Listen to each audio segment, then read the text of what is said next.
Bab 41. Bertemu Patriark Keluarga Ye. Pada saat yang sama di Sekte Naga Hitam.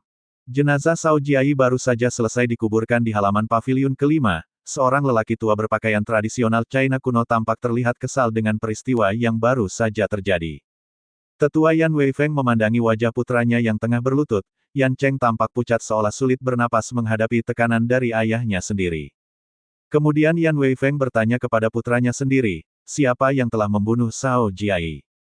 Seluruh murid terdiam, pandangan mata mereka mengarah kepada Yan Cheng. Hanya Yan Cheng sendiri yang mengetahui hal ihwal kejadian yang sangat menggemparkan paviliun kelima. Di Sekte Naga Hitam ada 10 paviliun, masing-masing memiliki seorang tetua utama yang bertanggung jawab. Selain itu ada juga beberapa diaken yang menjadi asisten tetua dalam menangani beberapa urusan. Hal ini sangat lumrah pada sebuah sekte besar. Semua ini bermula dari kecerobohanku. Kami menghadapi seorang pemuda yang memiliki teknik rahasia berpedang Sekte Naga Hitam, ucap Yan Cheng. Seorang pemuda, bagaimana mungkin ada yang bisa mengetahui teknik rahasia Sekte Naga Hitam, ucap tetua Yan Weifeng sambil mengerutkan dahinya. Ya, itu benar. Pemuda tersebut dengan luwes menggunakan teknik tertinggi sekte kita, bahkan aku ragu jika para tetua bisa mengimbangi gerakan pemuda tersebut, terang Yan Cheng. Kemudian ia menceritakan secara lengkap seluruh kejadian, bagaimana Cao Jiai tewas dalam satu tebasan tanpa bisa menyadari gerakan lawan. Tiba-tiba seluruh aula paviliun kelima menjadi hening, keberadaan seorang pemuda yang belum bisa diidentifikasi identitasnya membuat orang-orang sulit percaya. Tetapi melihat sikap Yan Cheng yang merupakan murid terhebat paviliun kelima mustahil mereka tidak percaya, Yan Cheng tidak akan berbohong apalagi menyangkut nyawa sahabat terbaiknya sendiri. Tetua Yan Weifeng juga sulit percaya, namun ia juga lebih mengenal putranya melebihi siapapun di tempat ini. Segera selidiki tentang pemuda tersebut, hati-hati dan jangan menyinggungnya secara langsung, kata tetua Yan Weifeng. Baik tetua, jawab seluruh murid paviliun kelima serentak. Segera, setelah peristiwa itu seluruh Sekte Naga Hitam menjadi gempar. Hahaha, sepertinya Yan Weifeng sudah sakit, apakah ia mengira bisa membohongi kami semua, ucap seorang lelaki berusia 60 tahunan. Lelaki tersebut bersama 4 orang tetua lainnya tengah berbincang-bincang, namun mendengar berita yang baru saja menyebar itu membuat lelaki tua yang bernama Zheng Xi itu mengejeknya. Ia juga merupakan anggota keluarga Zheng, dan memiliki hubungan kekerabatan dengan Zheng Haikuan yang sebelumnya tewas di tangan Ye Chen. Setelah mendengar perkataan Zheng Xi, para tetua lainnya pun ikut menertawakan. Dengan kematian salah satu murid terbaik murid paviliun kelima jelas membuat pengaruh kekuatan tetua Yan Weifeng menurun. Dalam hal ini mereka juga menduga jika Yan Weifeng mencari alasan tidak masuk akal untuk menghilangkan malu, apalagi dikabarkan jika Yan Cheng tidak dapat berbuat apa-apa saat sahabatnya tewas di depan matanya. Di keluarga Ye, kabar kedatangan Ye Chen membuat Patriark Ye Chou yang tengah berlatih sempat tersentak kaget. Hal yang tidak ia duga adalah pengakuan dari penjaga jika pemuda tersebut datang membawa token Tuan Muda. Patriark Ye Chou bergegas cepat. Ia dan beberapa anggota keluarga utama yang mendengar kabar ini langsung beranjak mengikuti kepala keluarga Ye tersebut, termasuk Ye Tingting selaku putri pertama yang juga ibu dari Ye Qiu. Ye Chen terlihat tenang, dengan pakaian yang biasa digunakan oleh ayahnya dikala masih muda membuat tampilan Ye Chen benar-benar mirip ayahnya, apalagi dengan pedang penghancur di punggungnya membuat penampilan dirinya sangat sempurna.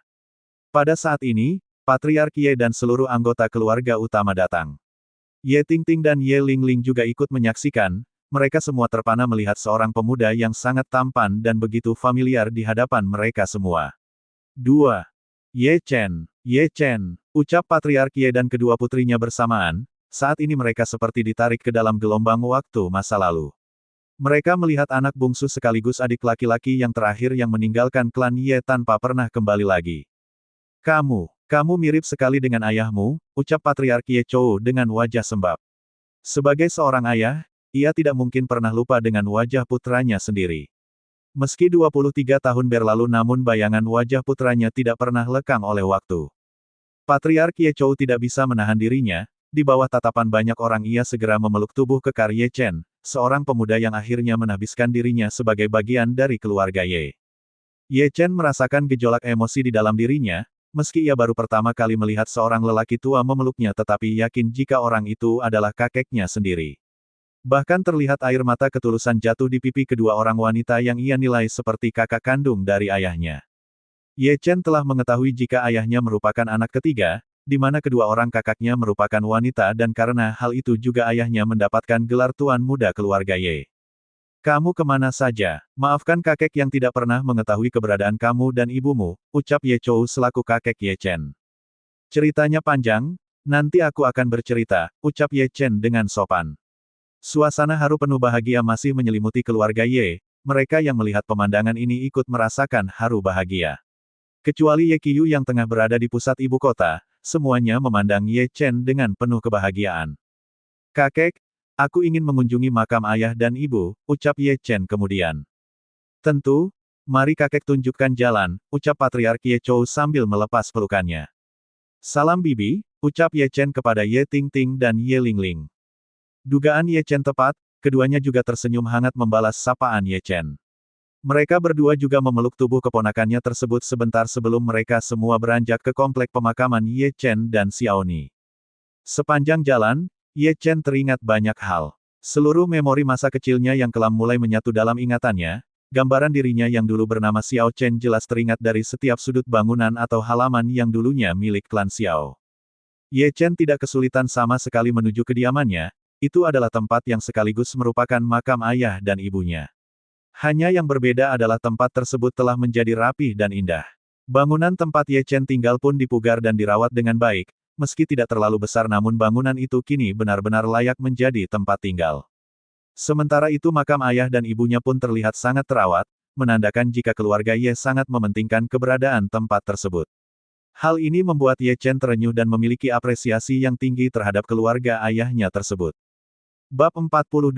Kehangatan keluarga Ye. Setelah Ye Chen menyaksikan semuanya ia memandang sedih ke arah kedua makam yang nyatanya berhimpitan tersebut, tampaknya Qin Chen Yu benar-benar ingin membuat keduanya seolah menyatu saat ia membuat makam Ye Chen sahabatnya. Kalian tolong tinggalkan aku sendiri, pinta Ye Chen kepada seluruh anggota keluarga Ye. Mereka tentu saja tidak keberatan. Selama beberapa tahun terakhir mereka juga memiliki pandangan yang nanar manakala berada di tengah pemakaman pasangan suami istri yang tidak direstui ini. Setelah Ye Chen sendiri, ia bersimpuh dan bersimbah air mata. Kasih sayang ibunya serta pengorbanan nyawa ayahnya tidak pernah bisa ia balas dengan apapun juga. Mereka berdua telah tiada, menyisakan Ye Chen sendiri dalam gelora waktu yang terus berjalan. Ayah, ibu, semoga kalian bahagia di tempat yang abadi. Kasih sayang ibu akan selalu aku rindu. Semangat perjuangan ayah akan selalu menyala seperti bara, biarkan aku berjuang dengan cinta dan semangat kalian berdua, Ye Chen berucap, dan hatinya penuh penghayatan. Hampir 1 jam Ye Chen berada di makam kedua orang tuanya itu, tiupan angin semi yang manja membuat Ye Chen terlena dalam suasana rindu penuh keharuan. Daun-daun pohon maple mulai beterbangan, angin sepoi-sepoi membuat Ye Chen kembali teringat ke masa lalu. Lah bangkit dan berdiri, kembali memandangi kediamannya yang telah banyak berubah. Beberapa pohon plum mulai terlihat berbunga, warna-warninya membuat Ye Chen terasa nyaman. Sejenak pun ia berandai-andai, Ye Chen kecil tengah bermain dan berlari ditemani ayah dan ibunya. Sesekali Ye Chen kecil terlihat nakal dan menaiki pepohonan yang tumbuh rindang tersebut dengan riang. Bayangan demi bayangan pengandaian itu kian memudar, hingga beberapa saat lamanya Ye Chen kembali kepada kenyataan. Ye Chen menarik napas dalam-dalam, lalu masuk ke dalam rumah kecilnya yang terdiri dari 2 kamar tersebut. Patriark Ye sepertinya telah menyiapkan kediaman ini dengan baik, meski telah berubah total namun Ye Chen masih merasakan aura kerinduan serta bayangan kasih sayang ibunya di setiap sudut ruangan. Pada saat ini tidak ada yang berani mengganggu Ye Chen, hanya beberapa pelayan mengantarkan hidangan lalu membiarkan Ye Chen beristirahat dengan baik. Hingga keesokan paginya, setelah Ye Chen sudah merasa lebih tenang ia mulai meninggalkan kediaman pribadinya dan berjalan menuju bangunan utama. Ada aula pertemuan keluarga yang tidak mengalami perubahan, di halaman depannya kini tampak Patriark Ye Chou tengah berdiri seolah menyambut Ye Chen. Bagaimana istirahatmu? Tanya Ye Chou kepada cucunya tersebut. Sangat nyaman, terima kasih kakek, jawab Ye Chen. Apakah kau sudah sarapan? Tanya Ye Chou lagi. Belum? Aku ingin sarapan bersama kalian, jawab Ye Chen. Baiklah, kebetulan beberapa anggota keluarga kita juga masih menunggu kedatanganmu, jawab Ye Chou dengan hangat, mata tuanya memandang Ye Chen dengan sejuta kerinduan. Baik kakek, jawab Ye Chen. Keduanya berjalan beriringan, banyak pasang mata yang terpesona dengan keberadaan Ye Chen. Bagi generasi yang seumuran dengan ayahnya jelas mereka semua berpikiran jika Ye Chen muda telah kembali pulang, pemuda yang mengabdikan dirinya di wilayah perbatasan. Bagi generasi muda yang melihat Ye Chen jelas merasa terpesona dengan ketampanan serta pesona karismatiknya. Bisa dikatakan jika Ye Chen adalah pesona terbaik dari keturunan klan Ye pada saat ini, bahkan banyak para wanita juga mengagumi ketampanan saudara mereka.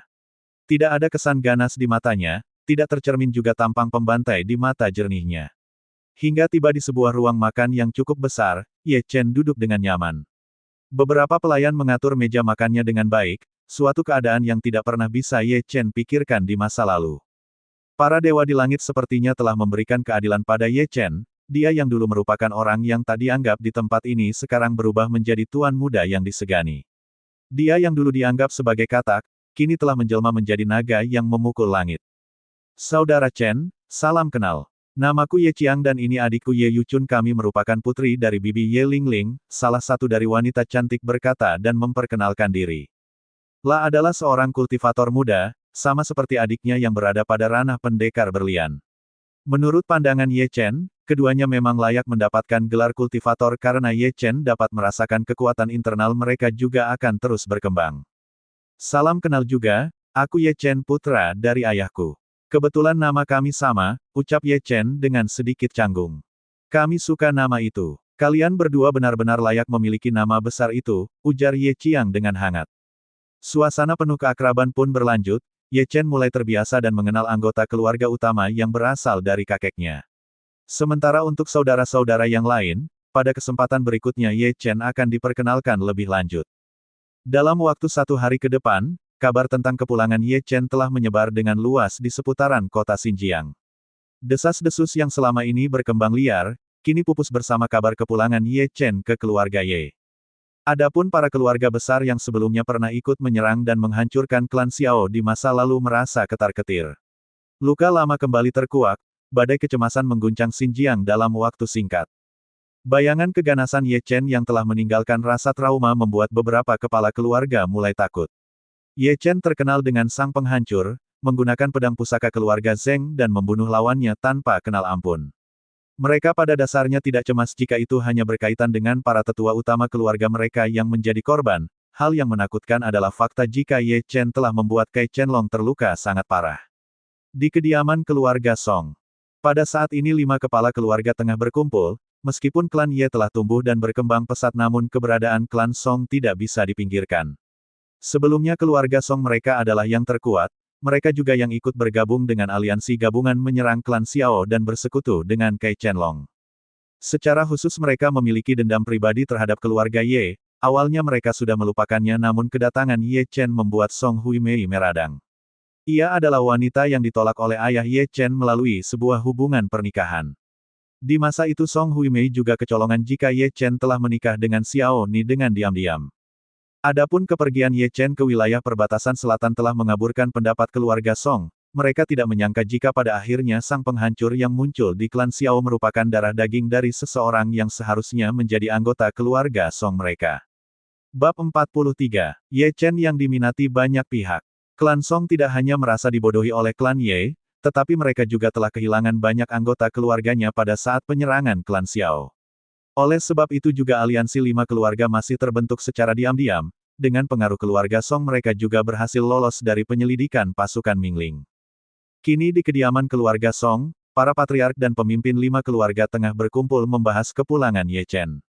Meski mereka marah dan jengkel atas tindakan penghancuran yang dilakukan oleh Ye Chen di masa lalu, mereka tidak ada yang berani berinisiatif lebih dulu untuk membalas dendam. Mereka semua tampak terdiam, menahan marah yang dibungkus dengan ketakutan. Di tengah suasana yang ambigu, seorang lelaki tua berpakaian serba putih tiba di tempat tersebut. Semua orang yang melihatnya segera berdiri dan menatapnya dengan hormat. Pria itu adalah Song Kakui, patriark keluarga Song sebelumnya serta mantan jenderal utama pasukan Kekaisaran Ma. Setelah Song Kakui datang, ia langsung duduk dan semua pasang mata memandang ke arahnya. Tuan Besar, apa yang harus kita lakukan pada situasi seperti sekarang ini? Tanya salah seorang anggota pertemuan. Bunuh saja anak itu, jangan biarkan ia berkembang terlalu jauh, jawab Song Kakui dengan enteng. Itu masuk akal. Beberapa orang mulai berbicara, mereka mulai berani menyatakan sikap setelah sempat terdiam beberapa saat yang lalu. Di belakang Song Kakui mereka mulai menyatakan pendapat masing-masing membuat suasana mulai tidak tenang. Song Kakui mengangkat tangannya ke udara, memberikan isyarat agar semua orang yang hadir untuk diam. Orang-orang mengerti dan mulai berhenti berbicara, mendengarkan Song Kakui yang kemudian berbicara dengan tenang. Saya sudah mendengar sepak terjang pemuda itu, walau bagaimanapun anak muda itu sudah menggagalkan rencana kita semua serta rencana yang sudah disusun oleh Tuan Kai Qianlong. Meskipun dia kuat, kita harus bersatu dan menyatakan sikap untuk membunuhnya. Apakah kalian semua sudah siap? Tanya Song Kakui meminta kepastian. Untuk sesaat mereka terdiam, hanya saling pandang seperti keledai bodoh. Kalau kalian takut, maka kami keluarga Song yang akan memimpin. Sebentar lagi akan datang kelompok pendekar yang dikirim oleh Tuan Kai Qianlong dari kota Guangzhou, ucap Song Kakui memberi mereka semangat. Selama 3 tahun terakhir ini memang kelompok si gua telah banyak merekrut para kultivator lepas, melalui Liu Qingkai pergerakan mereka tetap berlangsung. Seolah kegiatan tersebut memang sudah dipersiapkan untuk menyambut Kai Qianlong yang baru saja pulih. Ketika semua orang mendengar berita tentang bantuan dari kota Guangzhou maka mereka semua tercengang, memperhatikan dengan serius dan bersemangat kembali. Mereka semua jelas mengetahui tentang keberadaan kelompok kultivator lepas, mereka adalah kumpulan pendekar terbaik yang berada di pihak kelompok si gua. Sehingga tidak berlebihan jika di seluruh wilayah kekaisaran ada 2 matahari kembar. Satunya di kota Guangzhou yaitu Kai Qianlong, satu lainnya merupakan Kaisar Ma Fan di ibu kota kekaisaran. Kami keluarga Zheng siap untuk bergerak, ucap patriark keluarga Zheng dengan penuh semangat. Keluarga Zheng sendiri memiliki dukungan dari salah seorang tetua sekte naga hitam, itu adalah Zheng Zi yang merupakan tetua ke-6. Setelah keluarga Song dan keluarga Zheng menyatakan sikapnya, ketiga keluarga lainnya tidak bisa diam saja. Mereka pun satu persatu mulai menyatakan dukungan untuk bergerak bersama menghancurkan klan Ye yang di dalamnya ada Ye Chen. Keesokan harinya, di Istana Kekaisaran makabar tentang keberadaan Ye Chen telah sampai ke telinga Kaisar Ma Fan. Secara khusus ia memanggil pimpinan pasukan Mingling, Ye Qiyu dan juga Fang Yuan. Apakah kalian sudah mendengar berita terbaru dari Xinjiang? Tanya Kaisar kepada kedua bawahannya tersebut. Sudah yang mulia, jawab Ye Qiyu dan Fang Yuan bersamaan. Tuan Ye Qiyu, bagaimana menurut pendapatmu jika sepupumu bergabung dengan Istana Kekaisaran dan memberikan posisi Panglima Perang, ucap Kaisar Ma Fan tanpa ragu. Suatu kehormatan bagi keluarga Ye kami, namun saya tidak bisa mengambil keputusan untuk hal ini. Saya akan mengundang Ye Chen ke ibu kota, kebetulan kami belum saling berhubungan dengan dekat. Saya khawatir ini akan sedikit sulit, ucap Ye Qiyu dengan hormat, meski ini suatu anugerah bagi klan Ye tetapi ia tidak mengetahui karakter Ye Chen. Kondisi keamanan kekaisaran sedang dalam bahaya, kebangkitan Kai Qianlong dan keberpihakan Sekte Pedang Kidal telah membuat kota Guangzhou lepas dari kekaisaran.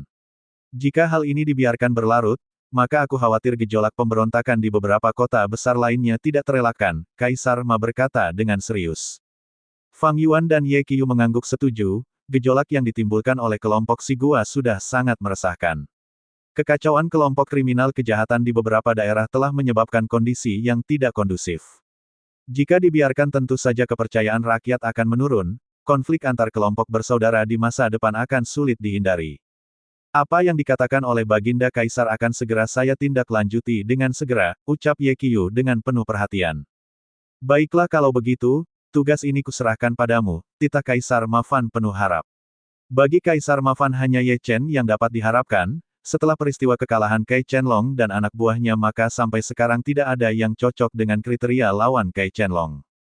Di Sekte Naga Hitam pun kabar kedatangan Ye Chen menarik perhatian beberapa orang tetua. Terutama tetua Yan Weifeng, setelah kematian Cao Jiayi ia mulai memikirkan merekrut murid jenius selanjutnya. Adapun selentingan Ye Chen sebelumnya saat tragedi klan Xiao telah membuat banyak pihak penasaran, talenta muda yang tiba-tiba muncul menimbulkan fenomena yang tidak biasa pada waktu itu. Ayah, biarkan aku yang menuju kediaman keluarga Ye. Secara pribadi aku akan menemui pemuda dari keluarga Ye tersebut, pinta Yan Cheng pada ayahnya. Jangan buat kesalahan, kau baru saja membuat masalah. Kali ini jangan permalukan ayahmu lagi, ujar Yan Weifeng selaku tetua paviliun kelima. Baik ayah, jawab Yan Cheng penuh semangat, ia tidak akan menyia-nyiakan kesempatan ini. Pada dasarnya Sekte Naga Hitam sedang mengalami masalah internal. Setelah vakum dengan adanya krisis kepemimpinan membuat para tetua mulai bersaing, 10 orang tetua terbagi menjadi 2 faksi, sehingga pada akhirnya untuk mencapai kesepakatan akan diadakan pertandingan antar murid masing-masing. Kemenangan ini akan menentukan sikap para tetua untuk menentukan pemimpin sekte yang selama ini kosong. Murid yang memenangi pertandingan tentunya akan terkenal, ia juga akan mendapatkan banyak manfaat dari pemimpin sekte yang baru. Oleh karenanya tetua Yan Weifeng sangat marah pada putranya itu, kematian Cao Jiayi adalah pukulan berat buatnya serta faksi yang kini dipimpinnya. Ada 4 orang tetua lagi di belakangnya, mereka juga menahan kecewa pada Yan Cheng yang terlalu mudah tersulut emosi terutama pada hal-hal sepele.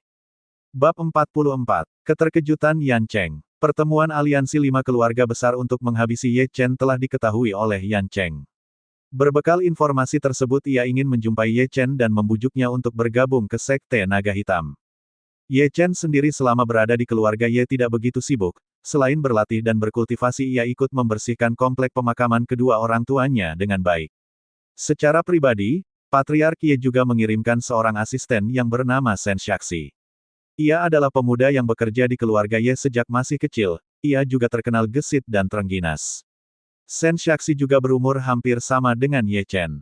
Pada saat ini, Sen Shaxi berkata pada Ye Chen, "Tuan muda, ada seorang pemuda yang bernama Yan Cheng datang untuk menemui Anda."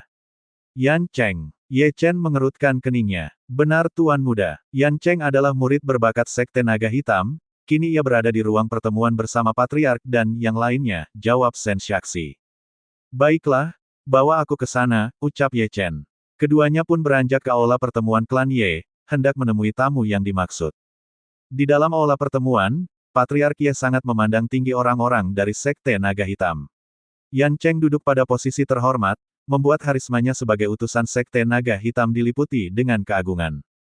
Ye Qiang dan Ye Yuchun adalah 2 orang wanita yang sangat tertarik untuk bergabung dengan sekte besar tersebut.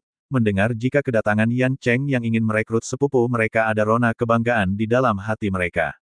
Sudah lama tersiar kabar jika Sekte Naga Hitam adalah sebuah kekuatan besar yang sangat didambakan oleh Kaisar Ma Fan, namun sayangnya sekte tersebut tidak menerima lamaran Kaisar Ma Fan untuk bergabung ke dalam pemerintahan. Tidak lama kemudian Sen Shaxi dan Ye Chen tiba di aula pertemuan, saat ia melangkah masuk tatapannya tertuju langsung pada Yan Cheng. Kamu tuan muda keluarga Ye. Yan Cheng langsung bangkit lalu buru-buru berlutut. Pemandangan ini sontak membuat seluruh orang yang berada di dalam aula membuka mulutnya, mereka tidak menduga jika Yan Cheng yang mereka anggap agung kini merendahkan diri di depan tuan muda mereka. Bangunlah, aku tidak mau berkurang usiaku setiap kali bertemu denganmu, sambil berkata Ye Chen mengangkat tangannya ke udara. Terima kasih tuan muda, ucap Yan Cheng. Apa yang ada dalam rencana pemikirannya menjadi buyar seketika. Apakah kalian sudah saling mengenal? Tanya Patriark Ye Chou dengan ekspresi kikuk. Ketika aku dalam perjalanan kebetulan ada sedikit kesalahpahaman yang terjadi, jawab Ye Chen berterus terang. Wajah Yan Cheng terlihat sangat jelek, entah mengapa ia tiba-tiba ingin bersembunyi ke dalam lubang yang sangat dalam. Apakah ada hal penting yang ingin kau sampaikan? Tanya Ye Chen kemudian tanpa basa-basi. Pada mulanya kedatanganku ke keluarga Ye untuk mengundang Tuan Muda Ye bergabung ke Sekte Naga Hitam kami, sementara hal lainnya. Yan Cheng berkata sedikit ragu.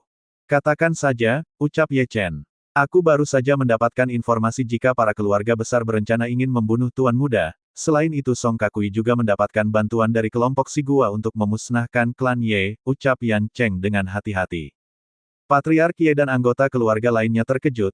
Apa yang dikatakan oleh Yan Cheng barusan seperti petir di siang bolong. Terima kasih, tapi saya rasa saya tidak perlu mengkhawatirkan kekuatan 5 keluarga besar. Jika mereka ingin mati maka datang saja, sedangkan Sekte Naga Hitam aku tidak tertarik untuk bergabung, ucap Ye Chen dengan tegas.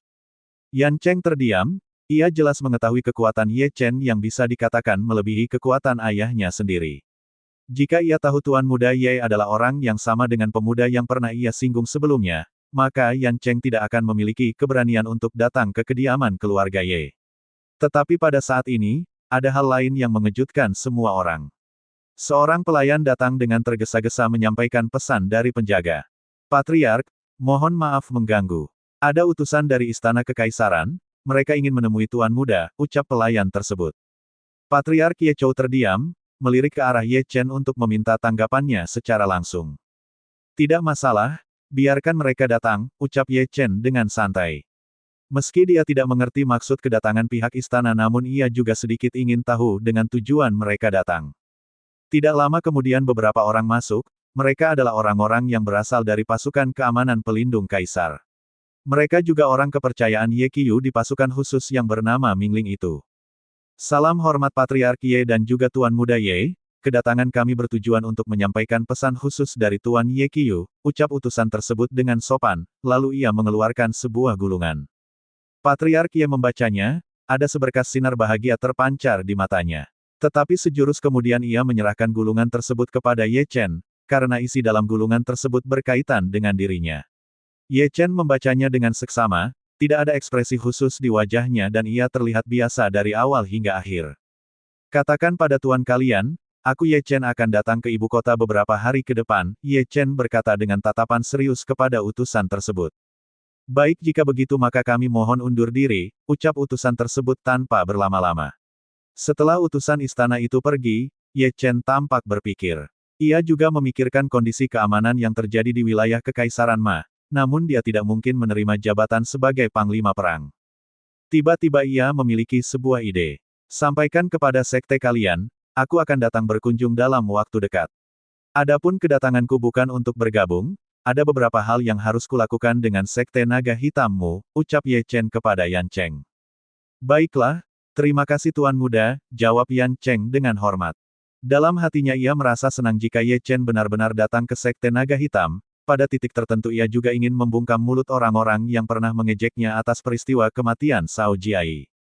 Akhirnya Yan Cheng bisa melangkah pulang dengan tenang, hal yang tidak terduga justru berkembang di luar pemikirannya.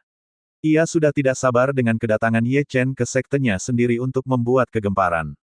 Bagaimana? Apakah kamu akan menerima tawaran kaisar? Tanya Patriark Ye Chou dengan gembira. Tidak, jawab Ye Chen sambil menggelengkan kepala. Aku tidak ingin mengulangi kesalahan ayah, tugas negara membuatnya mengabaikan keluarga. Aku tidak ingin menciptakan Ye Chen berikutnya yang tidak memiliki kasih sayang seorang ayah, ucap Ye Chen kemudian, ia menjelaskan maksud penolakannya. Bab 45. Mendatangi kediaman keluarga Zheng. Mendengar perkataan Ye Chen, wajah Patriark Ye Chou terlihat malu, sangat memahami perkataan cucunya tersebut. Setelah kepergian putra bungsunya jelas ia memahami bahwa nama besar pada akhirnya tidak membawa kebaikan berarti bagi keluarga tercinta. Sama halnya yang dialami oleh Ye Qiyu kini, cucu pertamanya itu terlalu sibuk mengurusi masalah keamanan kekaisaran sampai lupa kapan ia harus pulang ke rumah dan menemui ibunya. Walau ini adalah tugas mulia, namun keluarga Ye juga tidak ingin mengorbankan seluruh keturunan langsungnya untuk kekaisaran. Patriark Ye Chou sudah memberikan dua yang terbaik darah dagingnya sendiri, kini ia tidak egois untuk membiarkan Ye Chen mengurusi masalah kekaisaran. Kamu benar cucuku, aku sudah membiarkan ayah dan juga sepupumu untuk mengabdikan diri kepada rakyat. Maka untuk hal ini aku menyerahkan sepenuhnya kepadamu untuk bertindak, ucap Patriark Ye sambil tersenyum bahagia. Kakek tidak perlu khawatir, meski aku menolak jabatan dari kaisar bukan berarti aku tidak peka dengan urusan keamanan. Sudah menjadi sumpahku untuk menghancurkan kejahatan, maka pertempuran dengan Kai Qianlong tidak akan pernah terhindarkan lagi, ucap Ye Chen penuh tekad. Ya, kamu benar. Andai kakek ini bisa lebih cepat memahami pemikiran ayahmu maka hari ini ia akan sangat bangga melihat dirimu, ucap Patriark Ye sambil menghela napas. Ngomong-ngomong bagaimana dengan rencana aliansi keluarga besar yang ingin membunuhmu? Apakah kita akan bertindak terlebih dahulu? Ucap Patriark Ye Chou. Ini hanya kumpulan lalat, aku bisa menghancurkan mereka dengan menjentikkan jariku, ucap Ye Chen penuh percaya diri. Patriark Ye tidak meragukan ucapan cucunya tersebut, beberapa tahun yang lalu tempat ini adalah lokasi pembantaian yang ia lakukan seorang diri. Butuh waktu 1 tahun untuk merevitalisasi tempat ini, jadi ia tidak menganggap sombong ucapan Ye Chen barusan. Setelah berbincang sebentar Ye Chen undur diri, ia kembali ke kediaman pribadinya diikuti oleh Shen Xiaxi di belakangnya. Tuan Muda, apakah kita hanya berdiam diri saja mendengar rencana dari 5 keluarga besar? Tanya Shen Xiaxi di tengah perjalanan. Tentu saja tidak, aku akan mengunjungi salah satunya dan membiarkan yang lainnya datang. Beberapa hari ini aku sedikit bosan, jadi tidak ada salahnya sedikit menghilangkan rasa jemu, ucap Ye Chen dengan santai. Lapulang bertujuan menyiapkan pedang penghancur yang sudah beberapa hari ia gantungkan di dalam kamarnya. Pedang tersebut tidak pernah masuk ke dalam cincin penyimpanannya, untuk senjata utama Ye Chen memiliki pedang naga hitam yang melingkar menjadi gelang di tangannya. Baiklah jika begitu saya akan menyiapkan rencana perjalanan, ucap Sen Shaxi sambil berbalik pergi. Sen Shaxi merupakan orang yang sangat taktis, dalam menjalankan rencana tuan mudanya ia bergerak senyap tanpa menimbulkan kegaduhan meski itu di internal keluarga Ye sendiri.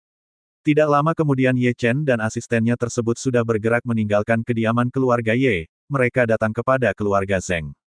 Di dalam kediaman keluarga Zheng sendiri tampak Patriark Zheng sedang berbicara dengan beberapa orang tetua. Mereka tengah membahas kesiapan untuk membunuh Ye Chen sekaligus menghancurkan klan Ye. Segera kumpulkan para ahli keluarga kita, sebentar lagi seluruh keluarga akan bersiap untuk bergerak, ucap Patriark Zheng Wulei memberikan perintah. Baik Patriark, sebelumnya mereka sudah disiapkan, jawab seorang anggota keluarga menjelaskan. Setelah mendengar penjelasan ini Patriark Zheng terlihat lebih tenang, meskipun mereka yang ada tidak selevel dengan Zheng Haikuan di masa lalu namun setidaknya jumlah mereka cukup jika digabungkan dengan kekuatan keluarga lainnya. Apalagi kini keluarga Song tengah menunggu kedatangan dari kultivator lepas yang merupakan bagian dari kelompok Si Gua. Tidak lama kemudian orang-orang yang dimaksud telah berkumpul di aula utama keluarga Zheng. Selain dari keluarga Zheng sendiri mereka juga berasal dari para pendekar yang disewa oleh keluarga Zheng untuk menjaga keamanan. Dari mereka semua ada 7 orang yang terkuat, terlihat menonjol pada ranah pendekar bintang. Kekuatan yang setara dengan para tetua utama keluarga besar, dilihat dari auranya jelas mereka juga orang yang telah membunuh banyak ratusan orang. Ketika orang-orang menyaksikan ketujuh pendekar ini hadir, mereka memberikan tempat duduk terbaik kepada para pendekar tersebut. Para pendekar lainnya dengan senang hati menyingkir karena tidak ingin bersinggungan, ketujuhnya merupakan pilar lain yang menjadi kartu truf bagi keluarga Zheng. Terima kasih atas kedatangan kalian ke tempat ini, ucap Patriark Zheng menyambut kedatangan mereka. Ya, Patriark, sahut ketujuh orang tersebut dengan kompak. Kalian tentunya sudah mengetahui tentang tujuan kalian dikumpulkan di tempat ini, kemunculan pemuda yang pernah membunuh saudara-saudara kita dan juga telah merebut pedang pusaka keluarga Zheng kita. Pastinya kita akan membunuh pemuda yang bernama Ye Chen itu, Patriark Zheng Wulei berkata dengan semangat berapi-api. Baik Patriark, kami siap untuk menghabisi pemuda tersebut, jawab salah seorang dari 7 pendekar keluarga Zheng. Namun ketika kata-katanya selesai diucapkan, terdengar bunyi ledakan di pintu masuk aula. Kemudian seorang pendekar keluarga Zheng terbang masuk ke dalam aula, lalu jatuh dengan berlumuran darah. Sambil menahan sakit, pendekar itu tampak sangat menyedihkan dengan luka yang dideritanya. Melihat hal yang tiba-tiba ini seluruh pendekar keluarga Zheng yang hadir menjadi terkejut, keberadaan orang yang terluka parah itu membuat khawatir beberapa orang. Siapa itu? Beraninya kamu cari mati di kediaman keluarga Zheng? Patriark Zheng Wulei berteriak kencang, sorot matanya menatap tajam ke arah pintu masuk. Orang yang ingin kamu bunuh, ucap Ye Chen dengan tenang. Ketika Patriark Zheng Wulei melihat seorang pemuda masuk bersama seseorang yang mengikutinya, maka ia bisa menilai jika itu adalah Ye Chen. Orang-orang juga memperhatikan dengan seksama, mereka menyipitkan matanya dan mengunci pandangan mereka kepada pedang penghancur yang berada di tangan pemuda tersebut. Pedang di tangannya masih meneteskan darah segar, hal ini menandakan jika Ye Chen telah melumpuhkan seluruh penjaga keluarga Zheng. Kurang ajar, pekik Patriark Zheng Wulei dengan marah. La baru saja berencana ingin membunuh Ye Chen bersama dengan aliansi keluarga besar, tetapi pihak lain sudah mengetahuinya dan berkunjung lebih awal ke kediamannya. Pada mulanya saya tidak mempedulikan keberadaan kalian setelah peristiwa di masa lalu, namun siapa sangka kalian justru tidak pernah belajar dari masa lalu, ucap Ye Chen berkata dengan suara yang tenang tetapi sangat mengintimidasi. Ketika Patriark Zheng Wulei mendengar hal ini ia mencibir, tetapi gerakan tangannya bergerak secara spontan untuk memberikan isyarat kepada 7 pendekar keluarga Zheng yang ia banggakan. Kalian bisa bergerak sekarang, pemuda inilah yang sebelumnya telah membunuh Zheng Haikuan dan yang lainnya. Tidak masalah Patriark, kami akan membunuhnya dengan segera, ucap salah seorang dari mereka dengan percaya diri. Bagus kalau begitu, ucap Patriark Zheng. Patriark Zheng Wulei yakin dengan kemampuan berpedang ke-7 pendekar keluarganya, selama 3 tahun terakhir mereka sudah berada pada latihan tertutup dan bersiap untuk situasi seperti sekarang ini. Bab 46. Memberi peringatan. Ye Chen tidak terpengaruh dengan perkataan Patriark Zheng dan yang lainnya, saat ini ia memandang ke arah pendekar yang baru saja berdialog dengan Zheng Wulei. Dengan satu gerakan Ye Chen bergerak, itu adalah teknik bayangan hitam yang membuat pemiliknya bergerak seperti hantu. Bam! Telapak tangan Ye Chen menghajar kepala orang itu tanpa sempat bereaksi, dia langsung terbang dan jatuh ke lantai aula, kepalanya hancur seperti semangka. Saat melihat adegan ini anggota keluarga Zheng terdiam, mereka bergidik ngeri dengan kekuatan yang baru saja diperlihatkan oleh Ye Chen. Patriark Zheng Wulei mengernyitkan dahinya, ia menatap ke arah Ye Chen dengan tatapan rumit.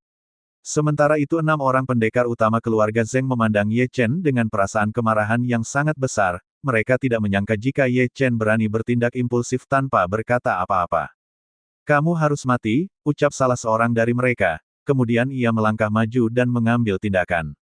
Mengikuti jejaknya, kelima orang pendekar keluarga Zheng pun bergerak bersama menyerang Ye Chen dengan ganas.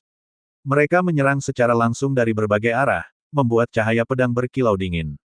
Ye Chen bersikap santai sambil memegang pedang penghancur yang merupakan benda pusaka keluarga Zheng, namun ketika pedang itu bergerak energi yang luar biasa mengamuk dan dalam satu tebasan menyapu ke-6 pendekar itu. Mereka yang mulanya memiliki niat membunuh, tiba-tiba berubah panik. Bam! Energi pedang yang baru saja menyapu dengan dahsyat, meledak menghancurkan ke-6 tubuh pendekar andalan keluarga Zheng tersebut. Tubuh mereka berubah menjadi percikan darah yang memancar deras dalam seketika. Apakah itu jiwa pedang? Gumam Patriark Zheng Wulei ketakutan. Ladan yang lainnya tidak menyangka akan terjadi perubahan besar seperti ini, senyum penuh cibiran berubah menjadi ketakutan dan kepanikan. Untuk sesaat ia baru mengerti mengapa Zheng Haikuan sebelumnya bisa meninggal di tangan pemuda ini. Zheng Wulei jelas mengetahui bagaimana dahsyatnya kekuatan jiwa pedang, apalagi itu digabungkan dengan pedang pusaka yang selama ini menjadi warisan keluarga mereka secara turun-temurun sebagai ahli pedang. Ye Chen menyaksikan kepanikan Patriark Zheng dan anggota keluarga yang lainnya, lalu ia berkata, "Jika kalian tidak datang ke klan Xiao di masa lalu, dan jika kalian tidak terus mengusik keluargaku maka pedang kebanggaan keluarga kalian tidak akan menuai kehidupan kalian sendiri." Patriark Zheng Wulei gemetar mendengar perkataan Ye Chen, jika 7 pendekar keluarganya bukan tandingan pemuda di depannya maka mustahil ia dan sisa anggota keluarga lainnya bisa berhasil selamat dari kejadian ini. Adapun dari semua peristiwa yang menimpa keluarga Zheng, sebagai seorang patriark ia adalah orang yang paling bertanggung jawab atas kehancuran keluarga Zheng. Namun sebagai seorang patriark ia harus tetap berpikir tenang di saat seperti ini. Apakah kamu akan bertindak berlebihan? Aku tidak sendirian, di belakangku masih ada aliansi keluarga besar lainnya. Apalagi kelompok Si Gua tengah bergerak mengirim para pendekar ahlinya, kuharap kau tidak melangkah terlalu jauh. Patriark Zheng menatap Ye Chen sambil membuka matanya lebar-lebar. Kau bisa menunggu aliansi keluarga besar terlebih dahulu, ucap Ye Chen dengan senyum dingin. Selepas kata itu jatuh tubuh Ye Chen sudah menghampiri Patriark keluarga Zheng. Plak, sebuah tamparan keras menghantam wajah Patriark Zheng Wulei, tubuhnya jatuh terjengkang hingga beberapa meter ke belakang. La memuntahkan darah, hampir seluruh giginya tanggal dan keluar berbarengan dengan darah berwarna kemerahan. Kamu berani memukulku? Patriark Zheng Wulei tertegun, ia baru saja mengancam namun pihak lain sudah menghajarnya tanpa kompromi. Aku tidak hanya memukulmu, namun aku akan membunuhmu secara perlahan, ucap Ye Chen dengan dingin, aura di wajahnya terlihat sangar. Setelah berkata demikian tubuh Ye Chen kembali bergerak. Argegeh! Patriark Zheng Wulei berteriak kencang, baru saja kaki Ye Chen menginjak perut Zheng Wulei dengan keras. Tendangan itu membuat inti energi Zheng Wulei hancur, semua orang yang tersisa menjadi diam membatu. Sen Shaxi, periksalah gudang penyimpanan mereka. Jika ada yang menarik maka bawa serta, ucap Ye Chen kepada asistennya. Baik Tuan Muda, jawab Sen Shaxi dengan patuh. Dari awal hingga akhir ia terdiam dan tidak banyak membantu, kali ini ia mulai bergerak untuk membersihkan harta klan Zheng. Bunuh. Cepat bunuh aku, raung Zheng Wulei yang merasa terhina. Di depan anggota keluarga lainnya ia tidak berdaya, bahkan untuk mati pun ia harus mengemis. Namun Ye Chen tidak mengindahkan permintaan patriark keluarga Zheng tersebut. Ia malah bergerak ke arah anggota keluarga Zheng lainnya dengan cepat. Selas.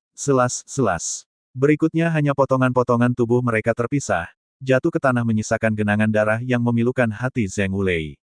La dibiarkan hidup untuk melihat pemandangan keluarganya hancur, meski ia menyesal namun tidak ada obat atas keserakahannya di masa lalu. Sementara dalam sudut pandang Ye Chen, orang-orang seperti keluarga Zheng pantas mati. Jika dibiarkan mereka akan menjadi hama yang membiarkan kelompok Si Gua tumbuh subur dan menguasai Xinjiang. Dalam waktu singkat seluruh anggota klan Zheng musnah, kecuali wanita dan anak-anak Ye Chen membiarkan mereka pergi tanpa menyakitinya. Adapun yang melawan, mereka juga tewas di ujung pedang Sen Shaxi yang juga memiliki keahlian. Kurang dari 30 menit, keluarga Zheng hancur. Kediaman mereka dalam waktu singkat berubah menjadi lautan api. Ye Chen dan Shen Xiaxi meninggalkan kediaman keluarga Zheng dengan santai, ia juga membiarkan banyak orang memperhatikan kepergiannya. Ye Chen ingin meninggalkan pesan jika nasib 4 keluarga besar lainnya pun tidak akan jauh berbeda, ia juga memberikan mereka kesempatan untuk melarikan diri jika ingin selamat. Kabar tentang kehancuran keluarga Zheng dengan cepat tersebar, keempat patriark keluarga besar pun sangat murka mendengarnya. Mereka ingin segera bergerak namun pendekar ahli yang dijanjikan oleh kelompok Sigua masih belum tiba di Xinjiang. Pada saat yang bersamaan, di salah satu bangunan keluarga Xie Molan nampak murung sejak ia tiba di kediamannya, bahkan kabar tentang pembatalan rencana pernikahannya pun tidak dapat membuat wajahnya tersenyum. "Putriku, ada apa lagi?" tanya ibunya dengan ekspresi heran. Beberapa waktu yang lalu ia tahu jika putri sulungnya itu sangat bersedih atas pernikahan paksa yang akan dilaksanakan dalam waktu dekat ini. Namun hal yang hampir tidak jauh berbeda kini menerpa perasaan putrinya itu, ia mengira jika putrinya justru mulai menyukai sosok pria yang akan menjadi suaminya itu. "Ibu, kakak memikirkan Kak Ye Chen," ucap Xie Biun dengan asal. Meski begitu, Xie Molan tidak menyangkalnya. Ia tetap terdiam menahan sebuah rasa yang sulit ia ungkapkan. Bab 47. Wanita yang sedikit ceroboh. "Ye Chen?" tanya ibunya sambil mengerutkan dahinya. "Lah seorang pemuda yang telah menyelamatkan kami saat di kota Dongwu. Kak Ye Chen juga yang sudah membuat Yan Cheng memutuskan rencana pernikahannya dengan kakak," kata Xie Biun memberi jawaban. Bagaimana bisa di kota kecil seperti Dongwu muncul seorang seperti itu? Sebagai seorang ibu, Tan Xin Fei semakin penasaran. Sebenarnya Kak Ye Chen berasal dari Xinjiang, hanya saja ia sepertinya berasal dari keluarga cabang yang sederhana, ucap Xie Biun lagi. "Oh, seperti itu. Lalu apa yang terjadi antara kakakmu dan Ye Chen?" tanya Tan Xin Fei lagi. Mendengar perkataan dari ibunya, Xie Biun tidak berani menjawab lagi. Ia melirik ke arah kakaknya yang mulai memerah wajahnya. "Tidak Bu, tidak ada apa-apa di antara kami," ucap Xie Molan buru-buru. "Kalau tidak terjadi apa-apa, lantas kenapa sikapmu seperti ini? Apakah kau menyukainya?" ucap Tan Xin Fei sambil tersenyum. Sebagai seorang ibu ia yakin dengan kecantikan putrinya tidak akan ada yang berani menolaknya, apalagi keluarga Xie memiliki pengaruh di ibu kota kekaisaran ini. "Sayangnya lelaki itu terlalu dingin, ia meninggalkanku begitu saja saat masih berada di penginapan," ujar Xie Molan dengan malu-malu. Hah! Mulut Tan Xin Fei terbuka lebar, ia tidak menyangka akan ada seorang pria yang tidak tertarik dengan pesona putrinya itu. "Betul Bu, Kak Ye Chen memang awalnya menyenangkan tetapi ia terlalu pasif sebagai seorang pria," ucap Xie Biun kemudian. "Hush! Kamu anak kecil tahu apa?" bentak ibunya dengan lembut. "Ibu, aku bukan anak kecil," protes Xie Biun sambil cemberut. "Sampai kapanpun kamu tetaplah anak kecil ibu yang menggemaskan," ucap Tan Xin Fei sambil mencubit pipi putranya itu. Melihat adegan tersebut, senyum mengembang terlihat di wajah cantik Xie Molan. Ia hampir cengengesan menahan ketawa, dari dulu ia selalu mendengar keinginan adiknya untuk menjadi dewasa.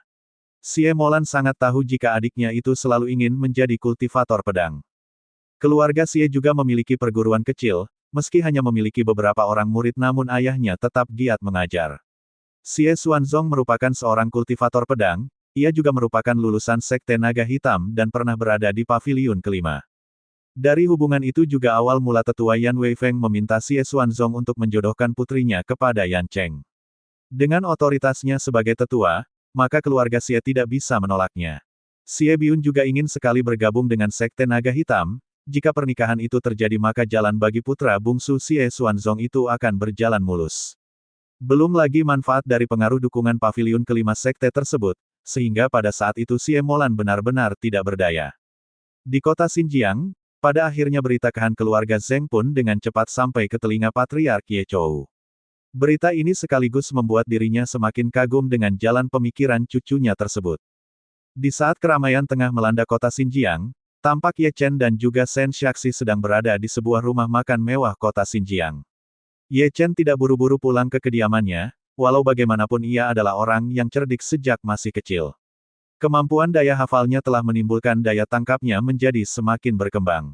"Tuan muda, mau makan apa?" tanya seorang pelayan dengan ramah. "Keluarkan saja beberapa menu terbaik restoran kalian," ucap Ye Chen dengan santai. La juga melirik ke arah Shen Xiaxi yang ikut mengangguk setuju, mereka terlihat seperti teman seumuran. Ye Chen juga sebelumnya pernah mengingatkan jika saat bersamanya tidak usah bersikap terlalu formal, adapun panggilan Tuan Muda Ye Chen tidak mempermasalahkan. Di atas meja, pedang penghancur diletakkan. Namun kali ini Sen Shaxi memiliki waktu luang untuk membersihkan pedang tersebut sambil menunggu pesanan datang. Sebagai seorang petarung, Sen Shaxi merasa sangat bahagia bisa diberi kepercayaan untuk menyentuh pedang pusaka keluarga Zheng yang kini menjadi milik Tuan Mudanya. Tuan Muda, aku sudah mengumpulkan banyak barang berharga dari keluarga Zheng, ucap Sen Shaxi di sela-sela kekagumannya pada pedang penghancur. Simpan saja dahulu, nanti jika sudah senggang aku baru akan memeriksanya, jawab Ye Chen santai, sesekali ia merentangkan kedua tangannya. Di salah satu sudut ruangan terdapat sebuah meja yang cukup bagus, tampak seorang wanita tengah duduk sambil memperhatikan ke arah Ye Chen. Wanita tersebut bernama Ningxi, ia merupakan putri gubernur kota Xinjiang. Secara kebetulan ia ingin mengunjungi keluarga Ye, setelah beberapa waktu yang lalu melalui hubungan yang akrab keluarga Ning berniat mendapatkan Tuan Muda Ye Chen untuk menjadi pendamping Ningxi. Berita yang menghebohkan itu telah menarik banyak minat pejabat daerah yang ingin putrinya menikahi Tuan Muda Ye. Banyak kabar tersiar jika Tuan Muda Ye selain memiliki keterampilan yang hebat, ia juga memiliki wajah yang sangat tampan. Namun sayangnya tidak banyak yang pernah melihat wajahnya secara langsung. Bahkan orang-orang yang berada di keluarga Ye cabang saja belum ada yang melihatnya. Mereka adalah anggota keluarga yang berada pada kediaman keluarga Ye lama. Tetapi sayangnya Ningxi adalah wanita yang keras kepala, mungkin lebih tepatnya wanita yang sedikit gegabah. Kali ini ia ingin mendatangi klan Ye dan mendatangi Ye Chen untuk mengatakan jika dirinya bukanlah pasangan yang tepat bagi dirinya. Meski Tuan Muda Ye itu memiliki beberapa kelebihan, baginya percintaan harus dimulai dengan suasana dan pendapat yang baik di antara masing-masing pasangan yang saling mengenal. Merasa diperhatikan, Ye Chen pada saat ini bertanya kepada Sen Shaxi perihal keberadaan seorang wanita muda yang duduk tidak jauh darinya itu. Apakah kau mengenal wanita itu? Tanya Ye Chen. Tentu saja Tuan Muda, dia adalah putri Tuan Ning yang merupakan gubernur kota Xinjiang, jawab Sen Shaxi. Oh, Ye Chen mengacuhkannya lalu mulai menikmati hidangan yang baru saja tersedia. Dia makan dengan lahap dan menikmatinya tanpa menghiraukan kehadiran seseorang yang tengah menghampiri dirinya. Bolehkah aku duduk di kursi ini? Terdengar suara seorang wanita. Silahkan saja, jawab Ye Chen singkat. Sepertinya aku baru pertama kali melihat dirimu, ucap Ningxi. Nona adalah nona besar kota Xinjiang. Bagaimana bisa mengenal diriku sebelumnya yang hanya penduduk biasa, kata Ye Chen dengan rendah hati. Tidak, bukan begitu maksudku. Aku hanya sedikit bosan duduk sendiri, melihat dirimu seperti kau adalah seseorang yang terpelajar. Kota Xinjiang tidak banyak memiliki orang seperti itu, makanya aku sedikit tertarik ingin berbincang dengan dirimu, ucap Ningxi menyampaikan maksudnya. Apakah kau sudah memesan makanan? Tanya Ye Chen menawarkan. Sudah. Kebetulan aku sudah cukup lama di tempat ini, namun aku akan memesan minuman saja untuk tidak merepotkan kalian, ucap Ningxi. Bab 48. Sebuah persahabatan. La memiliki kesan yang baik terhadap lelaki di depannya, sulit sekali menemukan lelaki yang mampu berbicara dengan santainya terhadap dirinya yang merupakan putri seorang gubernur kota. Apakah kau mengetahui beberapa karya seni dan sastra? Tanya Ningxi dengan sedikit ingin tahu. Ya, Ye Chen mengangguk, lalu meminum segelas air teh dari cangkirnya. Sen Shaxi yang berada di sampingnya juga tertegun, yang ia tahu adalah tuan mudanya seorang ahli berpedang yang berdarah dingin. Sedangkan kemampuan seni dan sastra adalah keterampilan yang biasa dimiliki oleh kaum cendekiawan terpelajar. Sesuai tebakanku, kau memang seorang yang terpelajar, ujar Ningxi penuh percaya diri. Ye Chen hanya tersenyum kecil, ia juga sedikit tertarik dengan pembicaraan wanita di depannya ini. Meski terlihat lugu, namun Ye Chen bisa merasakan jika gadis ini juga masih seorang kultivator. Bahkan tidak jauh dari mereka duduk sepasang suami istri tengah memperhatikan Ye Chen sejak tadi, seharusnya pasangan suami istri itu adalah pengawal pribadi Ningxi. Apakah kau juga menyukai bidang itu? Tanya Ye Chen kemudian. Tentu saja, aku sudah terbiasa menulis dan mempelajari sastra dari semenjak kecil, ucap Ningxi, lalu ia mengeluarkan sebuah gulungan dari cincin penyimpanannya. Sebuah tulisan kaligrafi dengan aksara Tiongkok kuno terpampang di hadapan Ye Chen, tulisannya begitu rapi menandakan wanita di depannya adalah seseorang yang terpelajar, sesuai dengan reputasinya sebagai nona besar. Bagus, puji Ye Chen sambil mengangguk puas. Bisakah kau menuliskan sesuatu? Anggap saja sebagai tanda perkenalan dan persahabatan kita, ucap Ningxi kemudian. Tidak masalah, jawab Ye Chen. Mendengar kebersediaan lawan bicaranya, Ningxi langsung mengeluarkan satu set alat tulisnya di atas meja. Untungnya meja yang dipesan oleh Ye Chen sebelumnya cukup lebar, jadi masih meninggalkan ruang untuk Ningxi menggelar sebuah gulungan dengan kertas pilihan itu. Ye Chen tidak ragu menuliskan beberapa kalimat di atas kertas kosong tersebut. Ketahuilah, langit mengawasi setiap perbuatan yang kalian tebarkan. Kematian akan datang baik cepat maupun lambat. Jika kalian berlaku buruk maka itu akan kembali kepada kalian, terkadang langit akan membalaskan dengan balasan yang lebih kejam. Ye Chen menuliskan kata-kata itu dengan cepat dan piawai, namun setiap goresan tintanya mengalir begitu indah menciptakan sensasi keabadian maha karya seni. Ningxi tidak berkedip, keindahan tulisan Ye Chen bisa ia anggap sebagai karya kaligrafi terbaik yang pernah ia lihat sebelumnya. Bagus sekali. Dari mana kamu belajar? Ucap Ningxi penuh kekaguman. Aku belajar hal-hal seperti ini dari ibuku, selain itu bakat dari ayahku juga yang membuatnya menjadi lebih mudah, jawab Ye Chen dengan jujur. Pantas saja, ayah dan ibumu pastinya adalah orang yang sangat luar biasa, puji Ningxi dengan tulus. Setelah Ningxi menyimpan kembali alat tulisnya ia mengobrol dengan Ye Chen lebih akrab.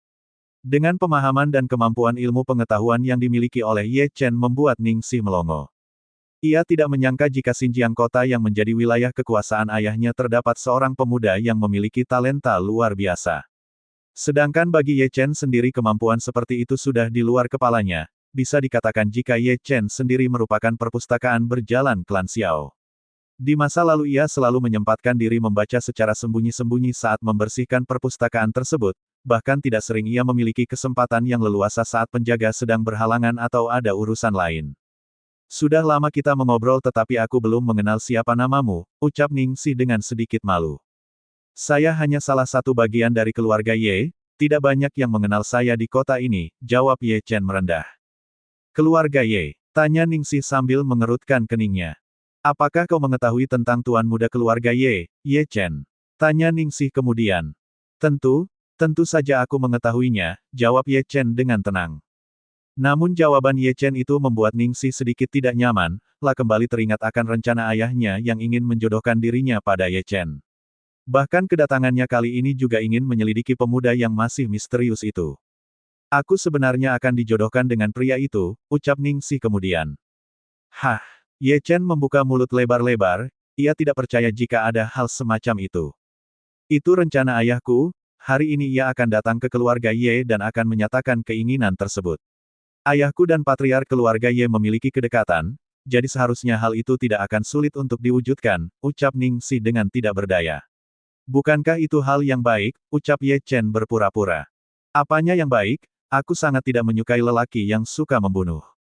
Orang kejam seperti itu tidak layak untukku, tangannya sudah berbalut darah dan air mata tentunya ia tidak memiliki perasaan seperti layaknya orang biasa, Ningxi berkata menyampaikan keluhannya. Tetapi bagi Ye Chen yang mendengarnya hanya tersenyum ringan, apa yang dikatakan oleh Ningxi memang tidak sepenuhnya keliru. Setiap wanita pastinya ingin memiliki pasangan hidup yang bisa saling mengerti, apalagi Ningxi adalah dari golongan terpelajar. Tentu dirinya akan sedikit sulit memahami jalan pikiran seorang kultivator pedang seperti Ye Chen. Kamu tenang saja, nanti aku akan bicara pada patriark keluarga bahwa hal seperti itu tidak perlu dilanjutkan, ucap Ye Chen menenangkan Ningxi. Benarkah? Tanya Ningxi dengan wajah gembira, tidak sadar jika tangannya menyentuh telapak tangan Ye Chen. Ya, seharusnya itu bukanlah masalah besar bagi patriark keluarga, ucap Ye Chen kemudian. Dalam hal ini Ye Chen kembali teringat dengan Xie Molan, wanita yang ia temui sebelumnya yang menolak tanpa daya atas rencana pernikahan paksa. Kali ini ia juga menyaksikan seorang wanita yang mengalami nasib yang sama, lebih anehnya lagi hal itu berkaitan dengan dirinya sendiri. Terima kasih banyak. Di masa depan aku akan mentraktirmu makan sebagai ucapan terima kasih, ucap Ningxi dengan nada gembira. Tidak perlu, dengan mengenalmu sebagai seorang sahabat saja aku sudah sangat senang, balas Ye Chen dengan nada senang juga. Sementara itu Shen Shaxi hanya tersenyum, dalam hatinya ia begitu kagum dengan bakat tuan mudanya tersebut. Selain seorang kultivator berpedang, namun di sisi lain Ye Chen adalah seorang pemuda jenius yang berada di atas rata-rata. Bagaimana caranya aku bisa bertemu kamu kembali? Tanya Ningxi penuh antusias. Aku tinggal di kediaman keluarga Ye, kamu bisa mencariku dengan mudah dan bertanya tentang orang yang bertanggung jawab atas komplek pemakaman di dalam keluarga Ye, ucap Ye Chen dengan santai. Baiklah jika begitu, senang berjumpa dengan dirimu, ucap Ningsih sambil mengulurkan tangannya. Ya, aku juga, jawab Ye Chen sambil tersenyum, membalas uluran tangan Ningsih tanda persahabatan mereka. Bab 49. Pemuda yang sombong. Setelah keduanya berpisah, Ye Chen dan Shen Xiaxi kembali ke kediaman klan Ye. Meski dalam perjalanan Ye Chen dapat merasakan keberadaan seseorang yang mengikutinya, ia tidak merasa terusik. Pihak lain hanya ingin menyelidiki sesuatu, namun Ye Chen tidak merasakan niat membunuh dari pihak lain yang mencoba mengikutinya tersebut. Tiba di depan kediaman keluarga Ye, Ye Chen dan Shen Xiaxi masuk dengan mudah. Melihat hal ini pun orang yang mengikuti Ye Chen berhenti dan kembali pergi meninggalkan kediaman keluarga Ye.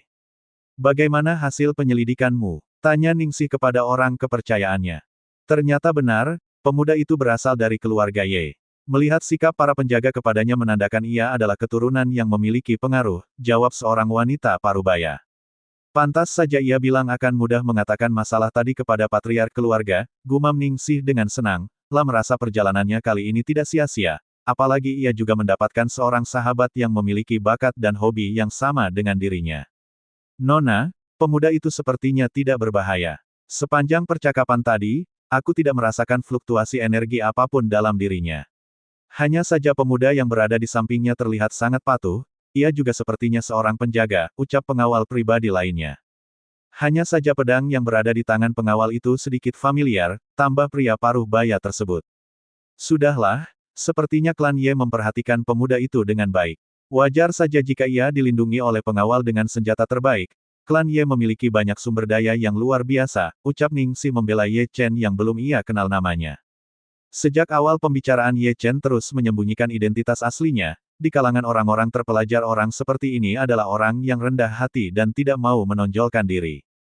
Tetapi Ningsih juga diberikan petunjuk, sehingga di kemudian hari ia bisa menemukan Ye Chen dengan mudah.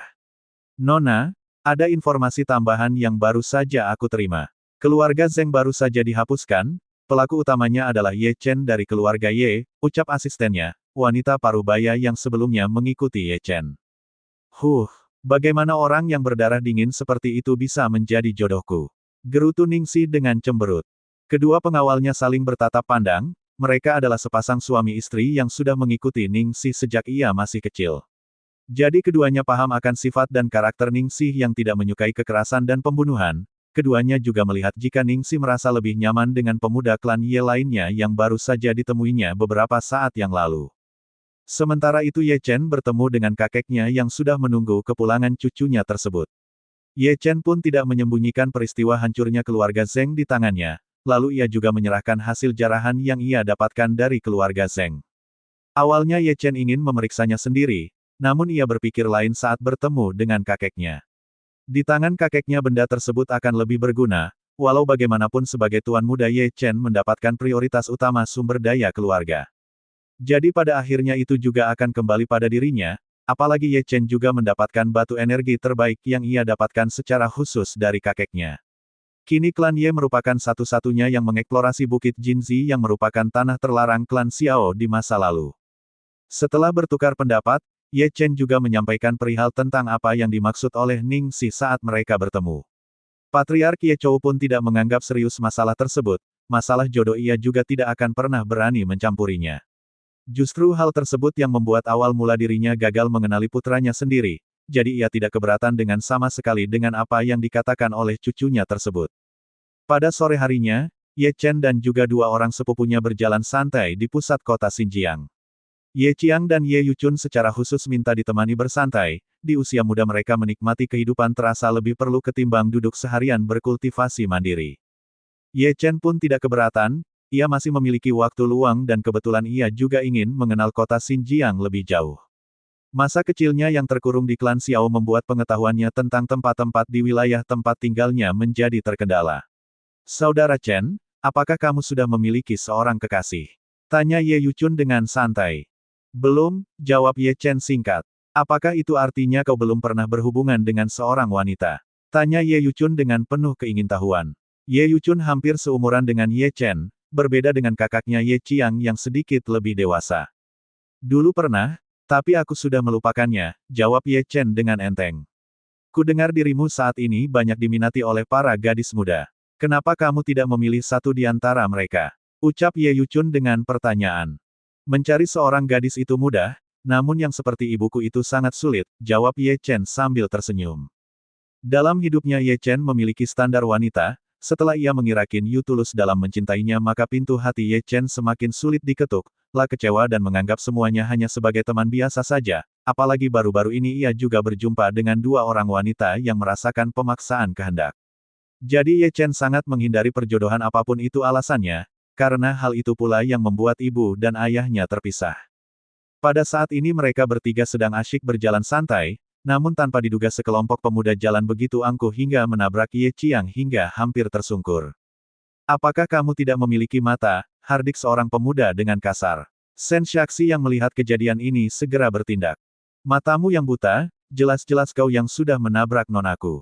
Sebaiknya kau meminta maaf lalu pergi menjauh, ucap Sen Shaxi dengan nada marah. Mendengar perkataan Sen Shaxi pemuda itu tertawa. Ia adalah bagian dari Sekte Naga Hitam yang ingin mengunjungi keluarga Ye dan bertemu dengan Ye Chen. Apakah otakmu sudah bercampur dengan air hingga berani mengatakan hal itu padaku? Cari mati, ucap Sen Shaxi sambil melakukan tindakan. Dalam sekejap sebuah tinju keras menghantam kepala pemuda tersebut, meski berasal dari Sekte Naga Hitam orang hanyalah murid luar yang membantu. Bam! Kepala pemuda itu hancur berubah menjadi kabut darah, tubuhnya jatuh ke tanah dengan sangat mengerikan. Tindakan Sen Shaxi mirip seperti Ye Chen yang tidak banyak basa-basi. Saat melihat adegan ini, beberapa orang murid Sekte Naga Hitam yang sebelumnya tak bereaksi menjadi tercengang. Pembunuhan terhadap murid Sekte tidak dapat ditolerir begitu saja, apalagi hal itu terjadi di depan mereka semua. Bab 50. Karena kita adalah saudara. Zhao Hesheng mengerutkan keningnya, ia adalah murid utama paviliun ketujuh yang terkuat. Kekuatannya hampir sama dengan Yan Cheng. Keduanya memiliki persaingan sengit di Sekte Naga Hitam. Kamu sudah membunuh saudaraku, aku ingin kamu mati, tatapan Zhao Huisheng menyapu Sen Shaxi dengan kejam. Sesaat Sen Shaxi ingin maju mengambil tindakan, Ye Chen menahannya. Pemuda sombong ini bukan lawanmu, biarkan aku yang bertindak, ucap Ye Chen dengan santai. Sementara Ye Yuchun dan Ye Qiang mengerti dengan perubahan situasi ini, mereka mundur menjauh dengan Sen Shaxi yang penuh kewaspadaan. Kamu terlalu bodoh. Apakah kamu pikir kami Sekte Naga Hitam pantas kalian hadapi? Ucap Zhao Hesheng sambil mendengus kesal. Orang yang berbicara seperti itu padaku sudah mati, ucap Ye Chen dengan tenang. Lah tidak menyangka jika kumpulan orang bodoh ini ternyata lagi-lagi berasal dari Sekte Naga Hitam. Kesan buruk Ye Chen terhadap sekte tersebut semakin kental, dalam waktu dekat ia sudah tidak sabar ingin mengambil poin dari Sekte Naga Hitam itu. Berhenti omong kosong di depanku. Aku benar-benar muak terhadapmu, ucap Zhao Hesheng. Sebelum Zhao Hesheng bertindak, seorang murid Sekte Naga Hitam lainnya berkata. Lancang sekali kau berkata seperti itu di saat kematian akan menjemputmu. Ketika ia selesai mengatakan hal itu, telapak tangannya mengepal dan membentuk tinju keras mengarah ke Ye Chen. Bam! Tubuh murid itu terbang dan jatuh ke tanah dengan keras, tubuhnya mengejang sebentar hingga beberapa detik kemudian menghembuskan napas terakhir dengan enggan. Sepertinya kamu juga seorang kultivator berilmu tinggi, ucap Zhao Hesheng sambil mengerutkan keningnya. Berhentilah berbicara, cepatlah bertarung, sela Ye Chen dengan dingin. Dalam detik berikutnya aura Ye Chen keluar, aura penuh tekanan membuat udara di sekitar terdistorsi seolah terjadi perubahan suhu yang sangat cepat, bahkan Sen Shaxi baru kali ini merasakan kemarahan dari tubuh tuan mudanya. Di kediaman keluarga Zheng saja ia tidak sampai seperti ini. Tampaknya pemuda yang berhadapan dengan Ye Chen tengah bernasib sial. Zhao Hesheng pun merasakan ketakutan, ia mulai menyesal telah menyinggung pemuda yang sepertinya memiliki latar belakang yang tidak biasa ini. Namun memikirkan jika dirinya adalah murid jenius Sekte Naga Hitam maka ia mengabaikan semua kecemasannya. Kesombongan Zhao Hesheng kembali datang, ia mulai percaya diri kembali. Namun sebelum ia benar-benar menata kepercayaan dirinya, Ye Chen sudah muncul di depan dirinya. Bagaimana bisa? Teknik bayangan hitam, dalam sekejap wajah Zhao Hesheng berubah menjadi sangat pucat. Begitu juga orang-orang di belakangnya, mereka juga terkesima atas gerakan Ye Chen yang menggunakan teknik tertinggi Sekte Naga Hitam mereka. Zhao Hesheng kini mengerti, alasan kenapa Yan Cheng menyerah dan Cao Jiayi tewas adalah karena pemuda di depannya ini. Zhao Hesheng ingin berbicara, tetapi tangan Ye Chen sudah meraih lehernya, menekan tenggorokannya dengan kuat. Tubuh Zhao Hesheng terangkat ke udara seperti bebek yang hendak disembelih. Zhao Hesheng berjuang dengan keras untuk melepaskan diri, namun cengkraman Ye Chen seperti tang penjepit yang sangat keras. Segala upaya yang ia lakukan hanya berakhir sia-sia. Pada saat ini ia merasakan sensasi dingin, dengan intuisinya ia merasa jika nyawanya kali ini tidak terampuni. Bersamaan dengan itu, kekuatan Ye Chen semakin mengalir dengan kuat. Ranah pendekar keabadian bukanlah lawan yang bisa dihadapi oleh Zhao Hesheng, yang hanya berada di tingkat pendekar bintang. Detik berikutnya tubuh Zhao Hesheng seperti tertanam sebuah bom yang sepertinya siap meledak setiap waktu. Dengan tatapan penuh ketakutan Zhao Hesheng akhirnya merasakan tubuhnya benar-benar akan meledak, Lah ingin memohon belas kasihan namun ia sedikit pun tidak diberikan kesempatan oleh Ye Chen. Bumim, tubuh Zhao Hesheng meledak, darahnya berhamburan ke udara dan tubuhnya hancur menjadi serpihan kecil yang bercampur dengan tanah dan bebatuan. Ye Qiang dan adiknya, Ye Yuchun terperangah. Cerita tentang kebrutalan Ye Chen saat menghancurkan orang-orang klan Xiao memang bukan isapan jempol belaka. Kini mereka melihatnya langsung, pemuda yang ramah akan bertransformasi menjadi monster yang menakutkan jika sudah disinggung. Beberapa murid Sekte Naga Hitam lainnya gemetaran, tubuh mereka jatuh ke tanah menahan ketakutan yang mendalam. Pemuda di depannya telah membunuh Zhao Hesheng dengan sangat mudah, ditambah lagi dengan pemakaian teknik bayangan hitam. Maka bisa dikatakan jika ia adalah orang yang sama yang pernah diceritakan oleh Yan Cheng sebelumnya. Mereka lalu berlutut dan menatap ke arah Ye Chen. Tolong ampuni kami, jangan bunuh kami. Ye Chen menatap mereka dengan enggan, meski ia adalah pembunuh yang berdarah dingin tetapi ia juga masih memiliki batas toleransi terhadap kehidupan. Ye Chen hanya membunuh orang yang pantas dibunuh saja, adapun yang lainnya ia masih memberikan kesempatan untuk memperbaiki diri. Pergilah dan minta maaf kepada saudaraku, ucap Ye Chen dengan datar. Seperti mendapat pengampunan, ketiga murid itu langsung berlutut di hadapan Ye Qiang dan juga Ye Yuchun. Mereka meminta maaf berulang kali, mereka benar-benar tidak ingin membuat Ye Chen kecewa. Setelah selesai meminta maaf, ketiganya langsung pergi dengan perasaan tidak menentu. Mereka harus segera kembali pulang ke sekte dan mengabarkan tentang kematian Zhao Hesheng dan kegagalan rencana mereka mengunjungi kediaman keluarga Ye. Sementara itu, Ye Qiang melangkah maju dan mengatakan sesuatu kepada Ye Chen setelah semuanya kembali tenang. Mereka berasal dari Sekte Naga Hitam, apakah tidak apa-apa? Mereka hanya sekte yang menyusahkan, memberi mereka sedikit pelajaran tentu tidak akan menjadi masalah, ucap Ye Chen dengan tegas. Setelah Ye Qiang mendengar jawaban Ye Chen ia tidak bertanya lagi, ia tidak memiliki keraguan jika saudara sepupunya tersebut sudah berkata demikian. Kekuatan yang dimilikinya memang sangat menakutkan, pantas saja Kaisar Ma Fan ingin menjadikan dirinya sebagai panglima perangnya. Ye Yuchun pun demikian, ia jadi semakin senang dan bangga memiliki saudara sepupu seperti Ye Chen. Meski sejak kecil mereka tidak pernah saling bertemu, namun kini kesempatan bersama dengan Ye Chen telah melampaui segala ekspektasinya tentang kemajuan keluarga Ye di masa depan. Sepertinya kita harus kembali pulang, pakaianku sedikit kotor dan terasa tidak nyaman, ucap Ye Chen dengan santai. Ya, tentu saja, maaf merepotkanmu, ucap Ye Qiang.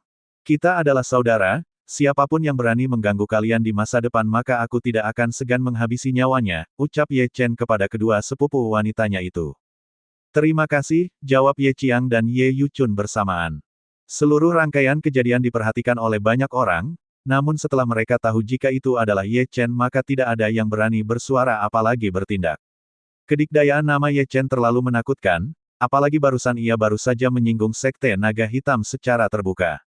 Bab 51. Kedatangan 5 pendekar harimau. Belum reda kabar kehancuran keluarga Zheng pagi ini, kini kabar tidak kalah mengejutkan datang dari Ye Chen lagi. Dirinya yang telah membunuh murid Sekte Naga Hitam membuat suasana kota Xinjiang memanas di malam hari. Aliansi keluarga besar yang semula sedikit pesimis dengan berkurangnya keluarga Zheng tiba-tiba tersulut semangat kembali. Tindakan Ye Chen yang baru saja menyinggung Sekte Naga Hitam bisa dianggap sebagai tindakan blunder, Sekte Naga Hitam mustahil akan melepaskan Ye Chen begitu saja. Di kediaman keluarga Ning, kabar tentang aksi Ye Chen pun diterima oleh Ning Si melalui orang kepercayaannya. Ia benar-benar tidak habis pikir bagaimana ayahnya yang berkepikiran untuk menyandingkan dirinya dengan sosok pemuda yang selalu membuat huru-hara tersebut. Sementara di Sekte Naga Hitam sendiri, kabar kematian Zhao Hesheng telah menambah daftar 2 orang murid papan atas yang tewas di tangan Ye Chen. Meski mereka berduka, di bukit kelima tampak wajah Yan Cheng tersenyum puas. Setelah dirinya tiba dan melaporkan kemajuan tentang kunjungannya ke keluarga Ye, tetua Yan Weifeng dan beberapa orang lainnya mengangguk puas. Apalagi dari kubu lainnya yang merupakan faksi yang berseberangan sedang mengalami kerugian, kematian Zhao Hesheng bisa dianggap sebagai pukulan telak bagi mereka serta isu tentang kemunculan pemuda misterius yang diceritakan oleh Yan Cheng bukanlah omong kosong. 3 orang murid yang selamat bersaksi jika pembunuh Zhao Hesheng adalah pemuda yang memiliki ciri-ciri yang sama yang sebelumnya pernah digaungkan oleh Yan Cheng. Zheng Zi selaku tetua paviliun ke-6 dan beserta para tetua lainnya tidak bisa tenang begitu saja, apalagi ada kabar jika pemuda yang misterius itu memiliki kemiripan identitas dengan tuan muda klan Ye. Hal ini tentu saja membuat Zheng Zi selaku tetua paviliun ke-6 menjadi berang, ia baru saja mendengar jika klan Zheng baru saja dihancurkan oleh tuan muda klan Ye. Meski seluruh Xinjiang terguncang, Ye Chen tampak acuh tak acuh di kediamannya. Saat ini ia tengah membaca beberapa catatan ayahnya serta beberapa kitab bela diri ia coba pahami.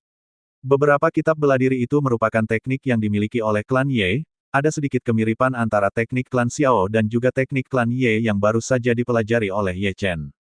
Apakah perselisihan ini gara-gara masalah teknik bela diri? Ataukah klan Xiao dan klan Ye berasal dari garis keturunan yang sama? Gumam Ye Chen dengan penuh keingintahuan. Selama bertahun-tahun Ye Chen memahami teknik klan Xiao, sebelum akhirnya ia menemukan teknik kultivasi tubuh naga hitam secara acak. Kali ini juga Ye Chen mendapati salinan teknik kultivasi klan Ye yang ditinggalkan oleh ayahnya. Teknik tersebut sangat mirip dengan bagian yang tercecer di dalam perpustakaan klan Xiao di masa lalu. Berdasarkan hal ini, Ye Chen dapat menyimpulkan jika klan Xiao dan klan Ye memiliki latar belakang guru atau leluhur yang sama di masa lalu. Sehingga karena hal ini pula lah yang menyebabkan keduanya berselisih paham pada waktu berkepanjangan. Saat ini di kota Guangzhou, markas utama kelompok Xigua. Kai Qianlong mengumpulkan seluruh anak buahnya untuk berkumpul di tengah malam, termasuk Liu Qingkai orang kepercayaannya pun ikut hadir. Tuan, apakah sudah waktunya kita bergerak? Tanya Liu Qingkai pada Kai Qianlong. Kalian tentu saja boleh bergerak, namun jangan sentuh Xinjiang. Biarkan Xinjiang akan menjadi lautan pertempuran antara diriku dengan pemuda itu, ucap Kai Qianlong dengan serius. Sebelumnya aku sudah mengirimkan beberapa orang ke Xinjiang untuk membuat kekacauan. Apakah kehadiran mereka harus ditarik kembali? Tanya Liu Qingkai dengan hormat. Yang sudah berjalan biarkan saja, anggap itu sebagai uji coba kekuatan pemuda itu setelah 3 tahun tidak berjumpa, Kai Qianlong berkata dengan santai. Baik tuanku, Liu Qingkai berkata, mulai besok kalian harus mulai bergerak, jadikan ibu kota Qinghai sebagai fokus utama. Biarkan pasukan istana terfokus di sana, sementara yang lainnya bisa bergerak ke beberapa kota lainnya untuk merebut sumber daya dan menjatuhkan pimpinan yang masih setia kepada Kaisar Ma, ucap Kai Qianlong dengan penuh semangat.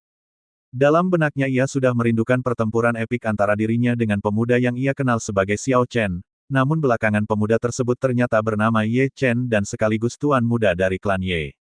Baik tuan. Segera setelah malam ini seluruh kekuatan utama akan bergerak ke ibu kota, jawab Liu Qingkai dengan penuh semangat, lah sudah 2 kali menyusun rencana untuk menggulingkan kekaisaran Ma, terakhir ia dan Kai Qianlong kalah telah di tangan Ye Chen yang muncul dengan tiba-tiba dan mampu membalikkan keadaan hanya seorang diri. Tetapi kini, dengan bantuan Sekte Pedang Kidal, ia yakin jika pergerakan kali ini tak akan gagal. Selain itu, kekuatan Kai Qianlong juga sudah meningkat pesat dengan bantuan sumber daya kristal Cinabar. Benda ini sangat langka dan menjadi perburuan kelompok Xigua secara khusus. Kristal energi seperti ini tidak bisa digunakan oleh kultivator biasa, hanya mereka yang sudah berada di ranah pendekar keabadian yang mampu menyerapnya dan menjadi sangat kuat setelahnya. Ranah pendekar keabadian adalah tingkatan kultivator yang sering dijumpai oleh tingkat tetua Sekte Pedang Kidal maupun Sekte Naga Hitam. Jarang sekali mereka yang bisa menembus ranah selanjutnya yang berada pada ranah surgawi dan ranah penyucian. Pada saat ini kekuatan Kai Qianlong sudah berada di ranah surgawi berkat bantuan gurunya yang bernama Seng Li Hao yang sekaligus pemimpin Sekte Pedang Kidal saat ini. Jadi wajar jika kali ini bantuan dari Sekte Pedang Kidal berjalan lancar dengan mengirimkan beberapa murid jenius mereka serta para tetua yang tergabung dalam 9 pedang kematian. Di kediaman keluarga Ye, dari dalam kamarnya, Ye Chen mulai merasakan pergerakan orang-orang yang hendak bergerak ke arah klan Ye. Dengan kekuatan persepsi spiritualnya, Ye Chen dapat mengetahui kelompok yang kini ingin melakukan penyerangan. Apakah mereka benar-benar ingin cepat mati, gumam Ye Chen dalam hati. Tanpa diketahui Shen Shaxi, Tubuh Ye Chen sudah berkelebat di tengah malam, lah bergerak di tengah keheningan malam, melayang di atas langit klan Ye yang bertabur bintang. Di luar gerbang klan Ye, tampak Song Kakui memimpin aliansi 4 keluarga besar. Meski tanpa kehadiran keluarga Zheng, kini bantuan yang dikirimkan oleh kelompok Sigua telah tiba. Kali ini tidak tanggung-tanggung kultivator yang dikirimkan oleh kelompok Sigua adalah 5 pendekar harimau. Kelompok mereka merupakan 5 bersaudara dan sudah terkenal di Kekaisaran Ma sebagai kelompok pembunuh yang sadis. Berhenti, ucap Song Kakui sambil menjulurkan tangannya ke atas. Bab 52. Menyambut era baru kota Xinjiang.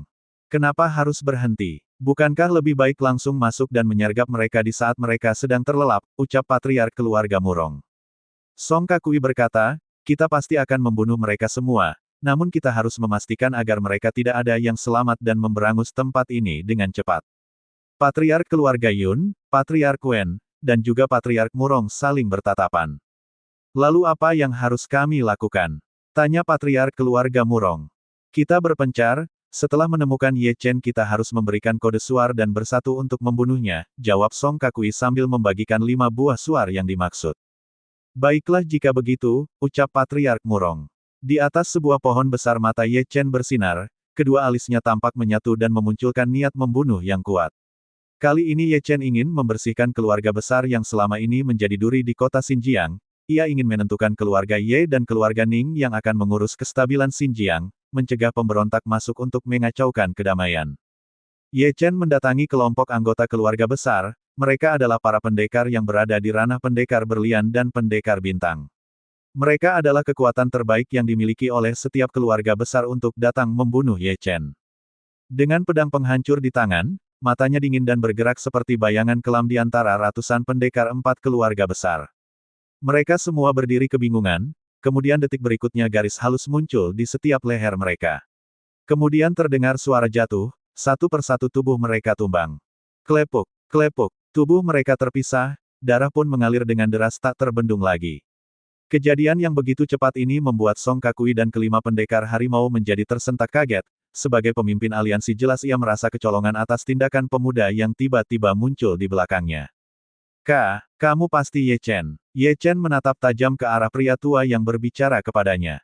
Kamu seharusnya tidak layak menyebut namaku. Detik berikutnya, seberkas cahaya pedang yang dapat dilihat dengan mata telanjang terbang ke arah Song Kakui.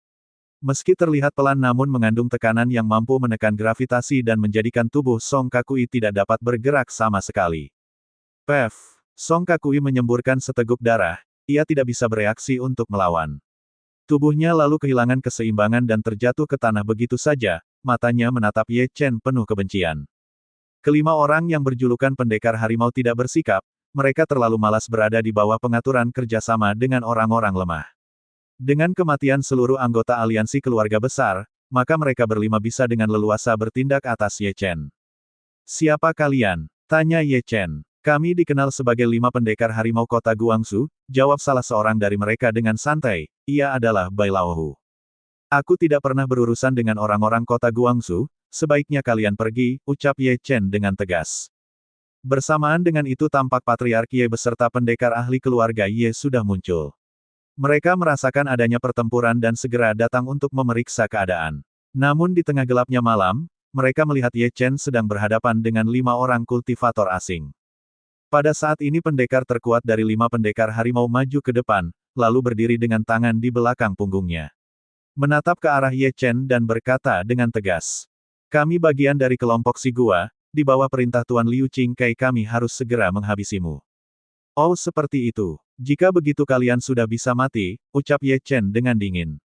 Ketika Bai Laohu mendengar perkataan Ye Chen ia langsung tertawa. Hahaha. Bersahutan dengan reaksi Bai Laohu, keempat pendekar harimau lainnya pun ikut tersenyum dan tertawa dengan keras. Namun dalam sekejap, seorang dari mereka bergegas keluar, melompat ke udara dengan telapak tangan yang membentuk cakaran ke arah Ye Chen. Cari mati. Ye Chen mendengus pelan, namun pedang penghancur di tangannya sudah bergerak. Tiba-tiba tubuh orang itu terbelah menjadi 2, darah segar menyembur keluar menimbulkan hujan darah yang menetes dari atas udara. Apa? Bagaimana bisa terjadi? Keempat pendekar harimau yang tersisa menjadi kaget, pandangan mereka terkunci pada Ye Chen yang tengah memegang pedang penghancur. Bahkan Bai Laohu menyipitkan matanya, ia tidak menduga jika lawannya begitu kuat tidak seperti yang ia dengar sebelumnya. Melihat adegan berdarah secepat kilat membuat orang-orang klan Ye terbelalak, metode pembunuhan yang dilakukan oleh Ye Chen benar-benar mengerikan, bahkan Patriark Ye tidak bisa menutup mulutnya karena kaget. Mereka baru kali ini melihat aksi Ye Chen secara langsung, kini mereka tidak sangsi terhadap keselamatan Ye Chen di tengah kepungan para pendekar. Kurang ajar, teriak Bai Laohu dengan mata merah membara. La mencabut pedangnya, melesatkan sebuah serangan ke arah Ye Chen dengan ganas. Ye Chen tampak tenang, kali ini ia tidak membalas dengan aksi serupa. Ye Chen membiarkan serangan dari musuhnya, lalu menjepit bilah pedang dengan jarinya ketika pedang itu hendak mendarat ke tubuhnya. Bai Laohu berubah panik, wajahnya terlihat pucat menyaksikan kemampuan lawannya. Dengan sekeras tenaga ia berusaha menarik pedangnya, namun sekeras apapun ia mencoba, pedang itu tidak bergerak sedikitpun. Sungguh sia-sia kedatangan kalian ke Xinjiang jika dengan kemampuan seperti ini, ucap Ye Chen dengan niat membunuh. Lepaskan pedangku, raung Bai Laohu dengan keras. Baiklah jika itu maumu, jawab Ye Chen dengan enteng. Lalu jari-jari Ye Chen menjepit dengan lebih keras, detik berikutnya suara renyah terdengar di antara keheningan malam. Kraak, pedang di tangan Bai Laohu patah menjadi dua bagian, dengan kekuatan energi spiritual Ye Chen patahan pedang itu bergerak menembus ke tubuh Bai Laohu. Patahan pedang yang bercampur dengan dorongan energi spiritual itu menembus dan menghancurkan jantung Bai Laohu dengan mudah, membuat ketiga saudaranya menahan napas ketakutan. Ye Chen lalu memandang ke arah mereka dengan tatapan dingin, namun sebelum ketiganya sempat bereaksi tubuh Ye Chen sudah berada di depan mereka. Dengan panik ketiganya hendak bergerak mengambil tindakan, tetapi di depan Ye Chen reaksi mereka masih terlalu lambat. Tanpa berkedip Ye Chen menebaskan pedangnya, dalam detik berikutnya tubuh tanpa kepala kembali jatuh ke tanah dengan sangat menyedihkan. Ye Chen menghela napas panjang, ia tahu kalau ini akan merepotkan banyak orang untuk membereskan sisa-sisa kekacauan yang ia buat barusan. Tuan muda, biarkan kami yang membereskannya, tiba-tiba suara Shen Xiaxi terdengar. Ya itu benar, sebaiknya kau beristirahat saja, sambung Patriark Ye menyambut inisiatif dari asisten cucunya tersebut. Terima kasih, maaf telah merepotkan kalian, ucap Ye Chen sambil tersenyum ringan. Seluruh anggota klan Ye menatap penuh hormat kepada tuan muda mereka, meskipun dihadapkan dengan gunungan mayat mereka tetap senang karena era baru Xinjiang akan dimulai kembali mulai esok hari. Bab 53. Kunjungan Keluarga Ning. Seusai menyambut kedatangan tamu tak diundang, Ye Chen kembali memasuki kediamannya, sebelumnya Ye Chen tidak memberikan muka kepada mereka semua.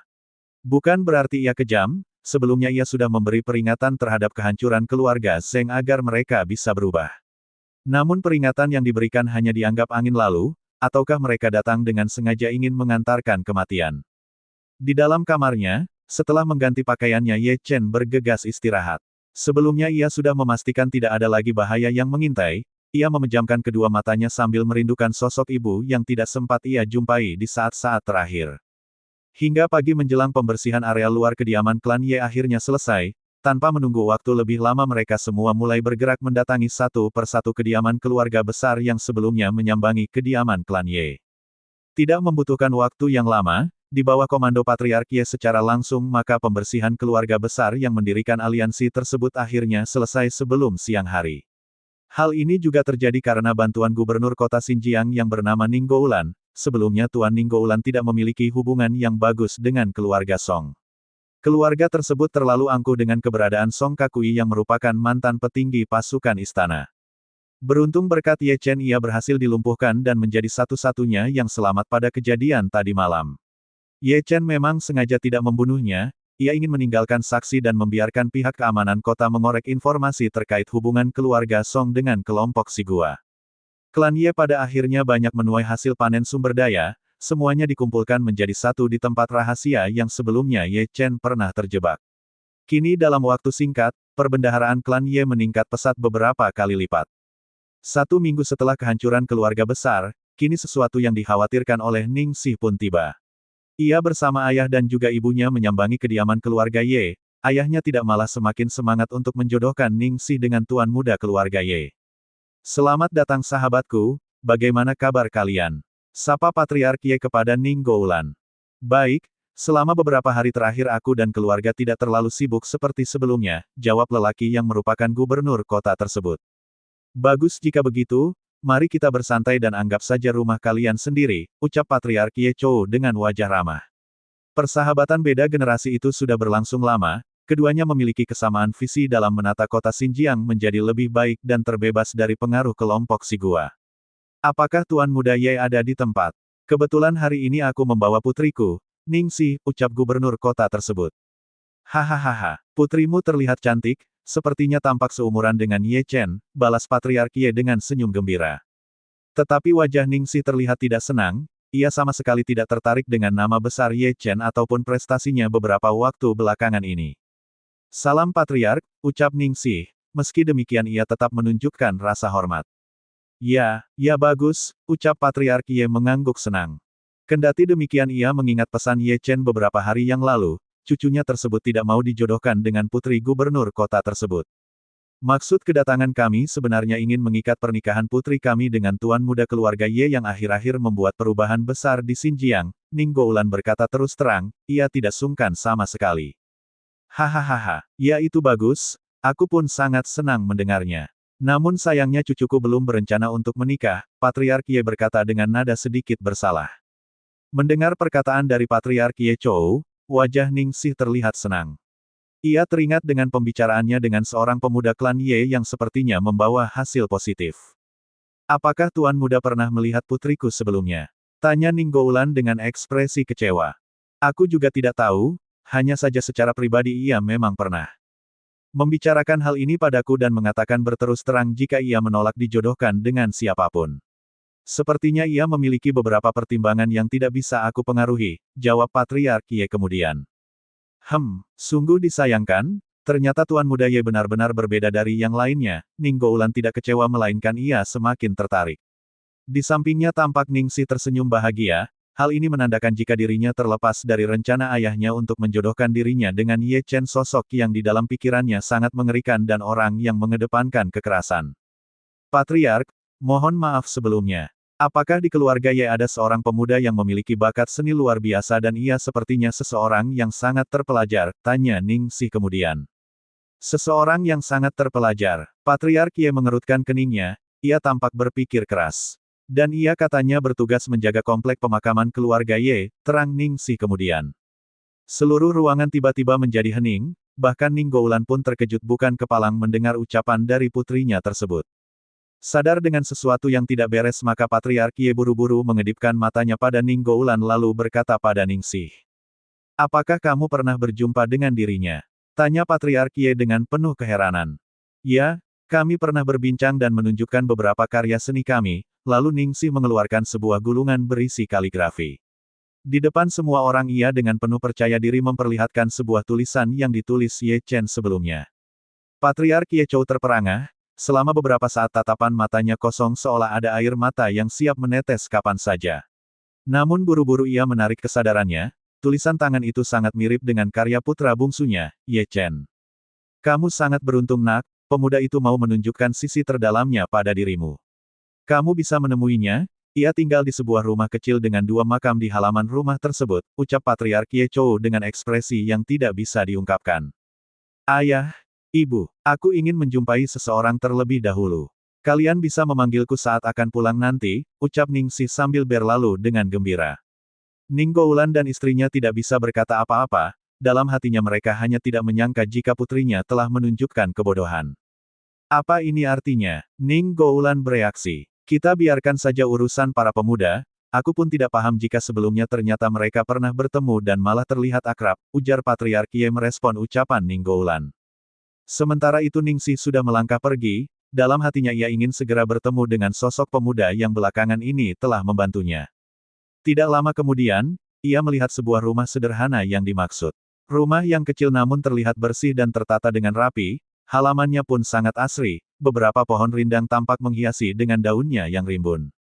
Bab 54. Menuju Tanah Terlarang. Di bawah pohon ada meja batu dengan beberapa kursi yang tersusun rapi. Seorang pemuda duduk dengan santai sambil menikmati buah plum yang sepertinya baru saja ia petik dari pohon di dekatnya.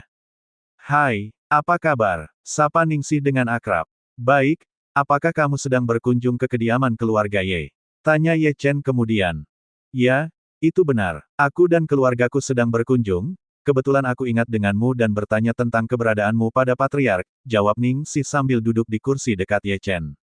Apakah buah ini baru saja dipetik? Tanya Ning Si kemudian, ia tidak tahan melihat kesegaran buah yang berada di atas meja tersebut. Ya, kamu bisa mencicipinya jika suka. Kalau kurang masih banyak di sana, ucap Ye Chen sambil menunjuk ke salah satu batang pohon plum.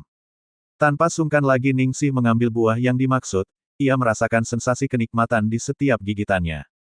Buah ini benar-benar enak, ujar Ning Si memuji. Ngomong-ngomong, bagaimana urusanmu mengenai rencana perjodohan yang dilakukan oleh ayahmu? Tanya Ye Chen dengan santai.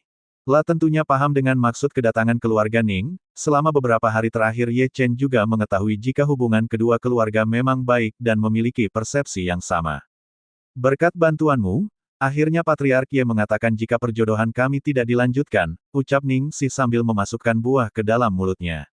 Bagaimana perasaanmu sekarang? Tanya Ye Chen sambil tersenyum. Tentu saja bahagia, bahkan aku seperti baru saja terlepas dari himpitan Gunung Tianshan, Ning Si menjawab dengan gembira, ekspresinya membuat senyum indah terukir di wajahnya. Hahaha, itu bagus. Aku ikut senang mendengarnya, ucap Ye Chen sambil tertawa ringan. Apakah kau sedang luang? Tanya Ning Si kemudian. Ya, tentu saja, jawab Ye Chen. Bisakah kau menemaniku berkeliling? Pinta Ning Si. Apakah ini tidak akan menjadi masalah jika orang tuamu melihatnya? Tanya Ye Chen. Tidak, lagi pula biarkan mereka tahu dengan siapa aku berteman, balas Ning Si dengan gaya seperti nona besar. Ya baiklah jika begitu, Ye Chen berdiri, lalu bangkit mengajak Ning Si berjalan. Ngomong-ngomong, tadi itu makam siapa? Tanya Ning Si di dalam perjalanan. Itu makam ayah dan ibuku, jawab Ye Chen dengan tenang. Oh maaf, aku tidak mengucapkan salam kepada mereka, ucap Ning Si dengan nada penyesalan yang tulus. Tidak apa-apa, di hari berikutnya kamu bisa melakukannya saat berkunjung lagi, ujar Ye Chen santai. Baiklah jika demikian. Tetapi kamu juga harus berkunjung ke tempat tinggalku, ucap Ning Si. Ya, itu pasti. Mungkin setelah dari ibu kota aku akan melakukan hal itu, jawab Ye Chen. Tidak masalah, aku akan menunggumu, Ning Si berkata dengan senang. Meski dalam pandangannya Ye Chen adalah pemuda yang sederhana, namun ia memiliki kesan yang sangat baik di dalam hatinya. Tiba-tiba Ning Si menyadari sesuatu hal, setiap ia menemukan orang di klan Ye mereka terlihat hormat dan sangat sungkan terhadap pemuda yang kini sedang berjalan di dekatnya. Di seluruh kediaman tidak ada yang tidak membungkukkan badan saat melihat Ye Chen dan dirinya berjalan, seolah mereka berdua adalah keberadaan yang sangat disegani. Bahkan pada saat ini tanpa Ning Si sadari ayah dan ibunya juga tidak bisa berkata apa-apa saat melihat dirinya berjalan dengan Ye Chen. Namun Ning Si tidak berpikir macam-macam, ia tetap bercengkrama dengan Ye Chen di sepanjang jalan kediaman klan Ye. Sepertinya kamu sangat mengetahui detail tempat ini, bahkan sejarahnya pun kamu sangat hafal, ucap Ning Si kepada Ye Chen. Bisa dikatakan seperti itu, aku banyak belajar dan membaca beberapa buku sebelumnya, ujar Ye Chen. Bukankah tempat ini dulunya milik klan Xiao? Kamu berkata seperti kamu sudah berada di tempat ini sejak lahir, ucap Ning Si dengan penasaran. Aku tidak bisa menjawab hal itu, sebaiknya nanti kau bisa menanyakan hal lain kepada ayahmu secara lebih lanjut, ucap Ye Chen, kini ia memandang ke arah tanah terlarang. Ya baiklah jika begitu, tapi aku sangat puas mendapatkan penjelasan darimu, ucap Ning Si dengan nada gembira. Tampaknya hari sudah mulai siang, aku ingin menjumpai kembali ayah dan ibuku, ucap Ning Si kemudian. Ya, jika begitu tolong sampaikan salamku pada kedua orang tuamu, ucap Ye Chen dengan ramah. Ngomong-ngomong, aku belum tahu siapa nama aslimu, Ning Si bertanya dengan penasaran. Ye Chen menghela napas pelan, lalu memandang ke arah Ning Si dengan senyum mengembang. Bukannya aku tidak ingin memberitahu namamu, hanya saja aku tidak ingin membuatmu tidak nyaman di masa depan. Tetapi setelah hari ini, aku yakin dengan sendirinya kamu bisa mengenalku lebih jauh, ucap Ye Chen dengan tenang.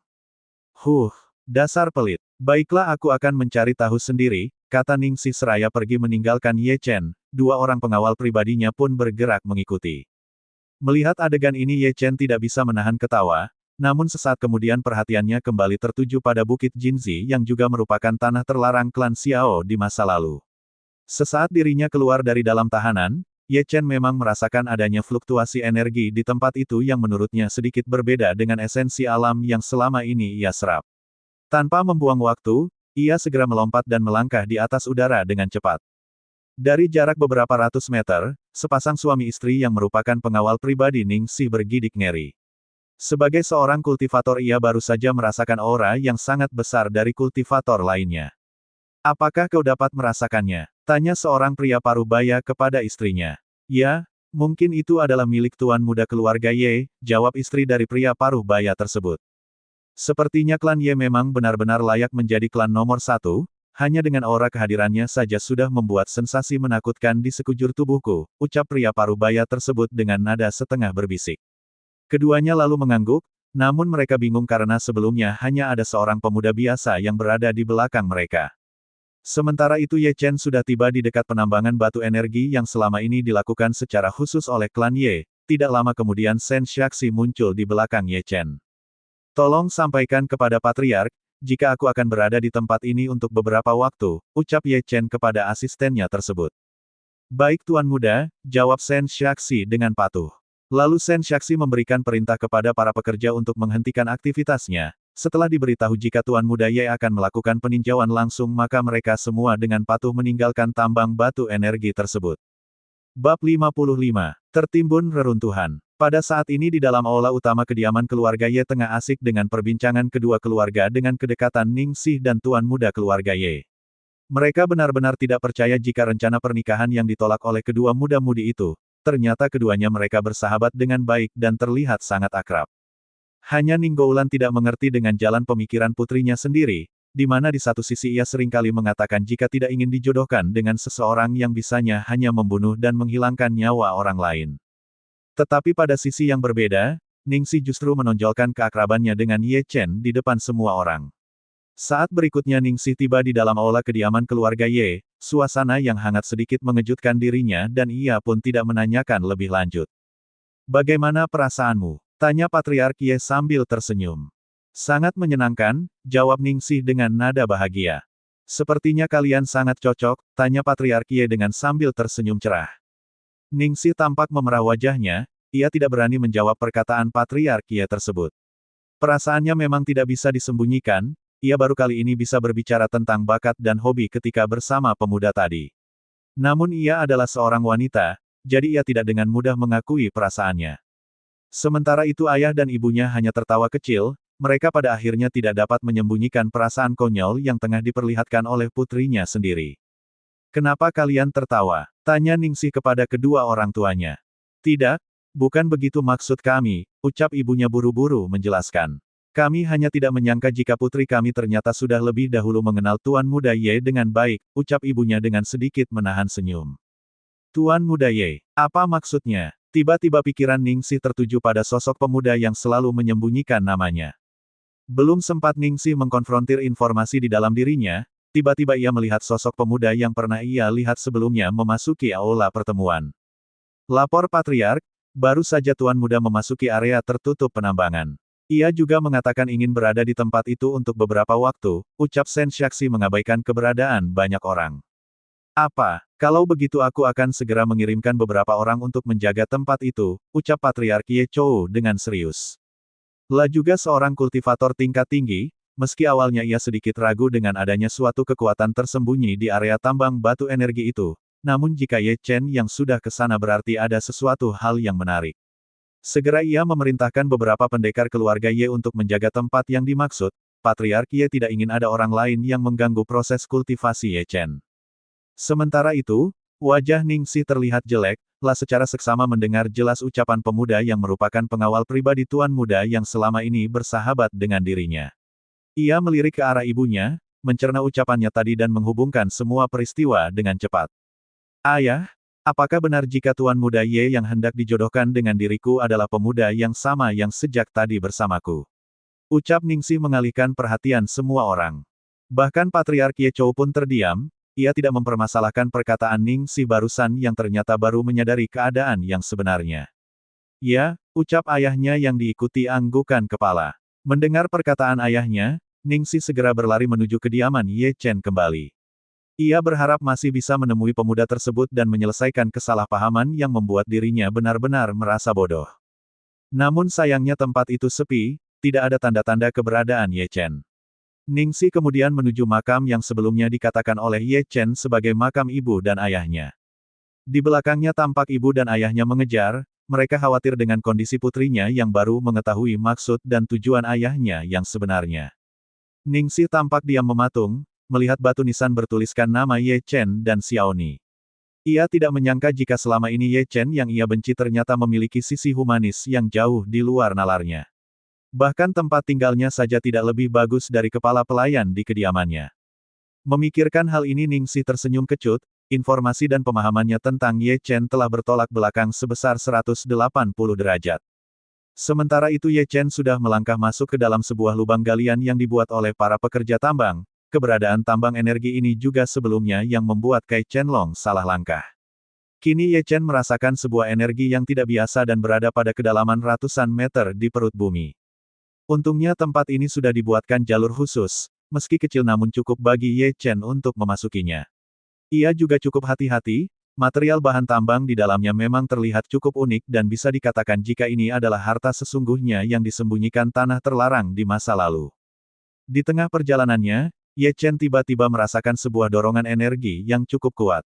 Ia berhenti dan meraba dinding tanah yang mengeras dan sudah membentuk batuan fosil berusia ribuan tahun. Sepertinya di sini tempatnya, ucap Ye Chen pelan. La menghela napas pelan lalu mengeluarkan kekuatannya dengan sangat hati-hati. Ia memfokuskan pukulan yang mengandung hampir 70% energi internalnya untuk menembus sebuah titik yang ia anggap ada kejanggalan. Bam! Seluruh area penambangan bergetar dan bergerak menimbulkan gerakan tanah yang tidak stabil. Meskipun Ye Chen sudah sangat berhati-hati namun pada akhirnya ia tidak dapat mengatasi masalah yang akhirnya menimpa dirinya. Tanah yang bergetar menyebabkan gerakan lempeng dari dalam area penambangan yang sebelumnya telah dilubangi. Hanya dalam waktu singkat terjadi reruntuhan batu dan tanah di sekitar mulut pintu masuk penambangan hingga ke bagian dalam penambangan. Suasana yang mengerikan begitu saja terjadi, membuat Ye Chen tidak sempat menghindar karena terfokus pada lingkungan tempat ia berpijak. Sial, umpat Ye Chen mengutuk kebodohan dirinya sendiri. Tetapi di sisi lain ia melihat sebuah ceruk yang sangat besar di depannya. Pukulan yang baru saja ia lancarkan tadi ternyata telah merusak mekanisme formasi yang sebelumnya tercipta. Apa ini? Gumam Ye Chen sambil melangkah maju. La menemukan sebuah jalan yang ternyata menghubungkannya pada sebuah gua, ada mata air yang mengalir di dalamnya membuat suasana kehidupan kembali hadir setelah Ye Chen dilanda kepanikan sesaat. Ye Chen melangkah, sebelumnya ia mengambil alat penerangan yang terdapat di dinding batu jalur penambangan. Ia melangkah maju dengan hati-hati. Pengalamannya di masa lalu saat ia terjebak di dalam ruang perbendaharaan klan Xiao telah mengajarkan sesuatu yang berharga. Bersambung.